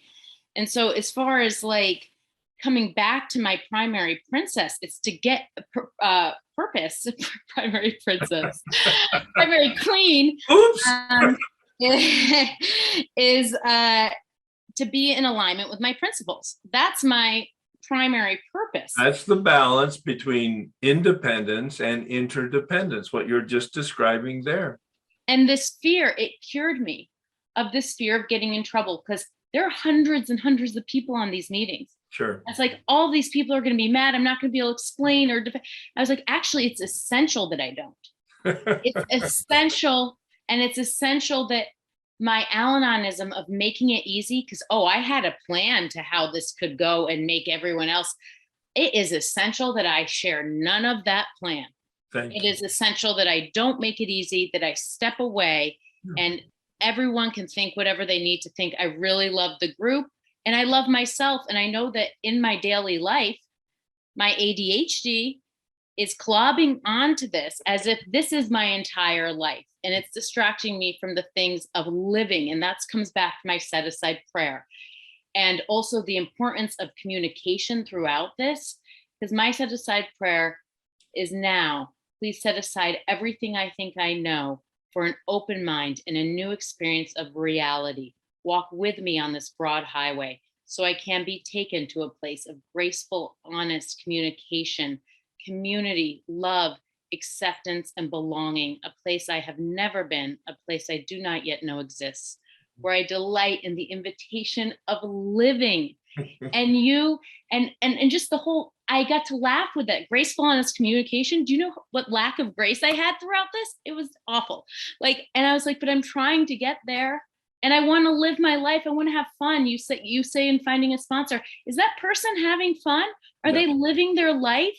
Yeah. And I just started finding so much joy. I actually made commitments to go have fun during this because it was essential. And it's not tomorrow, it's this moment. And this feeling of getting in trouble that has gripped me my whole life comes back to defensiveness. Yes. And I came to this conclusion. I'm no longer to be willing to be like in this unmitigated grip of fear. I'd rather just live as close to my principles as I can. And if I get in trouble when the time comes, so be it. Like I'll recorrect. I'll deal with it when it happens. Yeah. So. Because I can. Because I can. And that was the other thing. I didn't trust I would be able to show up for myself as I wanted to. Right. And this experience I really was able to show up for myself. Yep. And it was transformative. So thank you. Well done. Well done. Tradition 5, I was all excited because in my mind, I'm not sure what other message to carry its message. What other message would a group carry other than step 12, which is a spiritual awakening as a result of the steps? Mm-hmm. What other message is there for a group to carry? Okay, so what have you heard in the meetings? I mean, what fellowship are you in? Oh, AA. Okay, so how long you been around? 8 years. Yeah, okay, so what other have you heard in meetings? Have you heard anything else other than that? So, no. Oh, okay. Well, then you're going to very healthy meetings. Okay. Well, I guess that's not true. What I've heard is people, there's the You've never heard just put the plug in the jug. I've heard people, I want to stay sober. I'm here at the meeting because I want to stay sober. I'm not here to assist anyone else in getting sober or staying sober. I'm here for my own sobriety. All right. So how's that? Is that consistent with the message? I find they're just No, of course not. Just go to meetings and don't drink. How's that for a message? Sober. It's very selfish, right? Say it again. Just to go to a meeting so I can stay sober is a selfish thing. Well, even what you're saying, go to a meeting so I can stay sober. Is that the message? That's what I hear in a lot. No, I understand, but you said. Oh yeah, no. What other message do I hear? You're hearing, quite frankly, nonsense. Right. You're hearing, in fact, a lie. Yes. Go to meetings so I can stay sober. Meetings will never keep you sober. Yes, thank you. A sponsor will never keep you sober. The steps will not keep you sober. Prayer will not keep you sober. I mean, you hear such things in meetings, well-intentioned, but just ignorant. So Well, wait, let me finish the concept just in case somebody doesn't hear it, and you probably already know it. But so what keeps us sober? Me, you're asking? What keeps I am asking. Is my alignment with my higher power. That's exactly right. My higher power is the source of my sobriety and nothing else. And I hope to God that doing all the other things that I just dismissed will bring me to and keep me in alignment with that higher power. Right. Yeah, that's it. So the question is, I guess, and this may be another topic, Herb. It's okay. Yeah. A group conscious meeting. I'd like to, this is my home group. So it's a pretty unhealthy, it's just unhealthy in general, kind of. Okay. I guess you just request a group conscience. Is that usually facilitated by someone outside? I kind of heard from the district or the area, someone will come and help a group facilitate because. Oh, that would be wonderful if that resource is available. But normally it's there's a steering committee of a group, and some groups have it and some groups don't. And the steering committee meets to determine kind of the direction that they would like the group to go in. Then they bring it to the group, and over time they educate the group in terms of the issues. And over time they get some direction from the group, not in the sense of voting and the majority, but in the sense of some sense of consensus for whatever change is being thought about. Okay. And I did find on the AA website a list, like a list of questions. I'm sure there's lots of, and in fact, there's pamphlets from the General Service Office concerning the group, and that includes some information on the group conscience. Okay. So my other, thank you. My other question. No, it's a great question. It's very relevant to what we're doing, but go ahead, please. And it did obviously help me explore my own primary purpose, which is Ashley was beautiful. I write that down, Ashley, what she just said. Yeah. Well, this was recorded, so that's a good thing. I love that. But when you were talking about like not wearing a t-shirt for a political candidate, I found that maybe in my groups around here, just very unhealthy, but it was one of the reasons I stopped going to some meetings was because they couldn't stay away from political conversation. It's been really difficult in the last couple of years, right? And what I noticed recently is and you mentioned this came up earlier, sometimes one of the people within the group has got a bigger voice, is more dominant or more pressing. Always, every group has them. They've insisted you have to wear a mask now, even though masks are not required by the facility where we have our meetings, the live meetings. Yeah. Well, that's a group conscience issue. Well, but that came back to it felt off to me. Like, why would that have anything to do with, and if she's pushing it and Well, wait. An individual doesn't doesn't have the power or responsibility to make a decision for the group. So right off the bat, an individual cannot tell a group what to do. The group conscience can, and it might be misinformed, but it's still the group conscience. Okay. And so even if it's only like 5 people out of 50, and that's my challenge also, nobody shows up to the business meetings. So things like that happen. Well, a business meeting is not a group conscience. It's not? Oh, hell no. Oh, Oh, no. A group conscience. Listen to the words. It's Yeah. the group.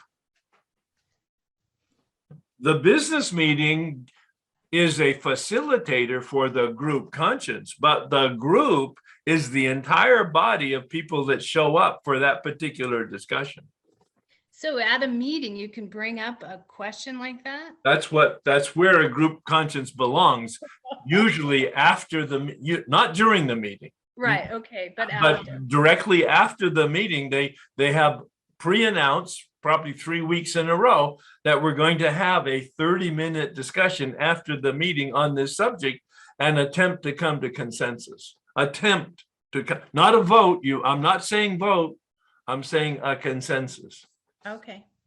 Yeah, no, it's a very misunderstood process, and it's not tricky at all.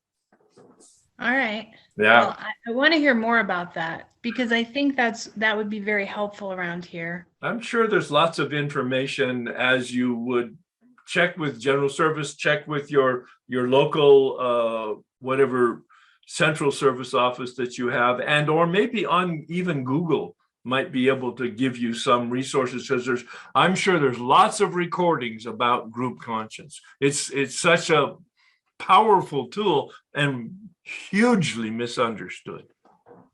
Well, and so in our group, we have 4 different meetings. Wonderful. And each meeting, like I go to the 8 a.m. on Sunday. That's Yeah. never fails. I mean, That's your home group. That's my home group.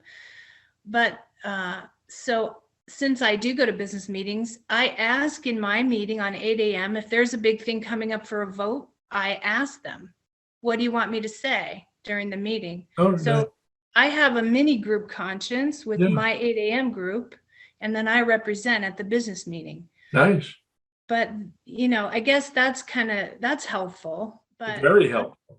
I'm sure Mhm. that's the way other people, there's not always someone to represent each No. meeting at the business meeting. Not consistent. Right. Right. Yeah, good for you. Be All right. be useful as you can be. Be careful about being a missionary. Yes. Yeah, missionaries don't usually end up well. Get shot. They get burned at the stake. Yep. On the subject of the primary purpose and the singleness of purpose, what I'm reminded of is there was a meeting that I visited not too long ago, and they're having a conversation about singleness of purpose of the meeting, because it's not uncommon for people to identify with more than one issue, and so they'll be going to meetings for more than one program, and Al-Anon at any rate, and I suppose in others, we're usually encouraged when we're in an Al-Anon meeting, let's stick to our focus of Al-Anon, regardless of what other things we may qualify for. Absolutely. And at this meeting, they were having a discussion about this, that apparently there are some meetings that don't stick to that suggestion as much. And I was just thinking about what occurred to me about the importance of that. Yes, we might qualify for different issues, and there is an interaction between those different things. But when we're in this meeting for this purpose, keeping that singleness of purpose helps with identification. Correct. So that we can identify with it. And even like I'm Al-Anon, but I do sometimes go to open AA meetings. Sure. And like there's one in particular that I really like. And even though I don't identify with the being alcoholic part, I identify with the unmanageability and solution elements that we have in common. Right. But I kind of follow the guidelines of that group when I'm visiting with that group, though. That's correct. That's correct. And most open AA meetings say you're welcome to be here if you're not in AA, but you're not welcome to share. Most do. Now, there are some groups that are becoming a little bit more open or liberal. I'm not endorsing or commenting on. I'm just trying to describe their point of view. And that is, if you're there and it's an open meeting, you're welcome to share. Yeah. So is that your point?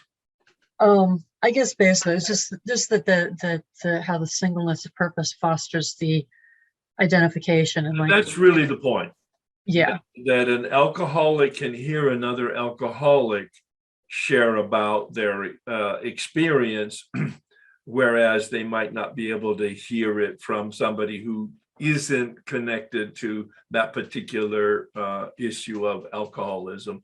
And it would be even more true and a little bit more probably controversial when you start talking about the different drug programs or the different drug addictions.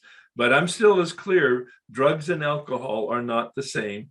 They're very, and even within the drug community, cocaine is very different than marijuana, than methamphetamine. So you're right about, and I'm so glad you're making the point. The point is identification, not about rigidity or orthodoxy. The point is identification. How can we be most helpful? Yeah, I'm so glad that you raised that. Well, and I guess part of that, like I mentioned, like when I go to an open AA meeting, there's elements that we share in common that I recognize and identify with. But the reason we have the separate groups is because for the separate specific issues, there are elements that are different. There are elements of being an alcoholic that I don't identify with because I'm not an alcoholic. And so for each different issue, there are specific things that are unique to that issue, on top of the commonalities. Even the primary purpose of an open AA meeting is alcoholic addiction. For the open meeting, it's allowing people who are not alcoholic to hear about the problem. But the primary focus of that meeting is to support recovery from alcoholism. Yeah. And I guess that's part of how that works for me when I go to that, because part of what that does for me, aside from just identifying with the elements we have in common, it helps me to learn about the alcoholic experience from their perspective, which opens me up to having a more compassion and understanding, and to be able to recognize that they're not just some and that's write-off, that they're a human being like everybody else. That's the reason I recommend to the men I work with that although they're alcoholic, that they go to an Al-Anon meeting, 10 meetings in a row once a week, to get a sense of the impact of their drinking on other people, for the very same reason, only reversing it. It's really critically, it was so helpful to me. I went for 6 months to Al-Anon, not because of that, but that was the experience that I had. Yes, thanks, Herb. I just was noticing the time and that we're getting close to when some people may feel they need to leave. I wondered if you wanted to be a little more specific about homework for our next session next month. Yeah, I do. Thank you very much for reminding me that we'll be meeting again April 9th, as I mentioned, and we'll be looking at traditions 7, 8, and 9. The key to preparation is to read each of the traditions. If you do nothing else, read that out of the 12 and 12. Chapters 7, 8, and 9. You might highlight, you might make some notes. That will be almost the minimum. It is the minimum that you need to do to prepare for the discussion like we had today, because that's the format's going to be essentially the same. And then also to have a quick review. It'll take you 5 minutes per tradition to read the illustrated one. And pay attention to the cartoons. Don't give them a glance. Pay attention to the point that they're making in light of the words that they use on that. There's 1 page per tradition in the illustrated.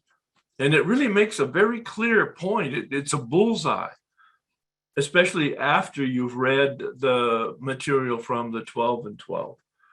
And then if you have time, and I really encourage you to find time, maybe 1 a week for the next 3 weeks, and that is listen to the podcast on YouTube on traditions 7, 8, and 9. They're probably 45 to 50 minutes. They've been edited, so it's a tight presentation, but it's my understanding of and interpretation of and experience with, and then some dialogue with the audience about theirs. On each of the traditions, and it'll give you a nice fuller feel for each of the traditions. Of course, the resource material that you've received, giving you recommendations from Language of the Heart and Dr. Bob and the Good Old Timers and et cetera, that would all be wonderful if in fact you have the time and the energy to do that kind of research. And I'll use that term because that's what it is. That's what it was for me. But it's frosting on the cake. It will help you fill out what you've experienced in reading and understanding and appreciating the material that I've suggested be the base minimum. Look at the questions from the grapevine. It's really, but don't just read them as like, ask those questions. There may be 5, there may be 10, there may be 20. The GSO guidelines. Yeah, those questions, I believe they're on my website. I believe they've been distributed to you. If not, they probably will be, or you could ask Rainey for them. She's shaking her head. So all of this material we've made very, very available to you. None of it's required. All of it's optional. Show up without any preparation. It's just fine. As you could tell, there's real sharing of real experience in the understanding of and the application of each of these traditions. Well, again, wonderful, and we'll meet again in a month. I'm going to invite you to pray the prayer. This is the St. Francis prayer morphed into relevancy for what we've been talking about in terms of practicing principles to be in alignment. Spirit of the universe, make me a channel of your peace, that where there is hatred, I may bring love, that where there is wrong, I may bring the spirit of forgiveness, that where there is discord, I may bring harmony, that where there is error, I may bring truth, that where there is doubt, I may bring faith, that where there is despair, I may bring hope, that where there are shadows, I may bring light, that where there is sadness, I may bring joy. This is the alignment. This is the turnaround. This is the awakening. This is the transformation. Grant that I may seek rather to comfort than to be comforted, to understand than to be understood, to love than to be loved. For it is by self-forgetting that one finds. It is by forgiving that one is forgiven. It is by dying that one awakens to life. Amen. In that context, it's the death of the false self so that the real self can emerge.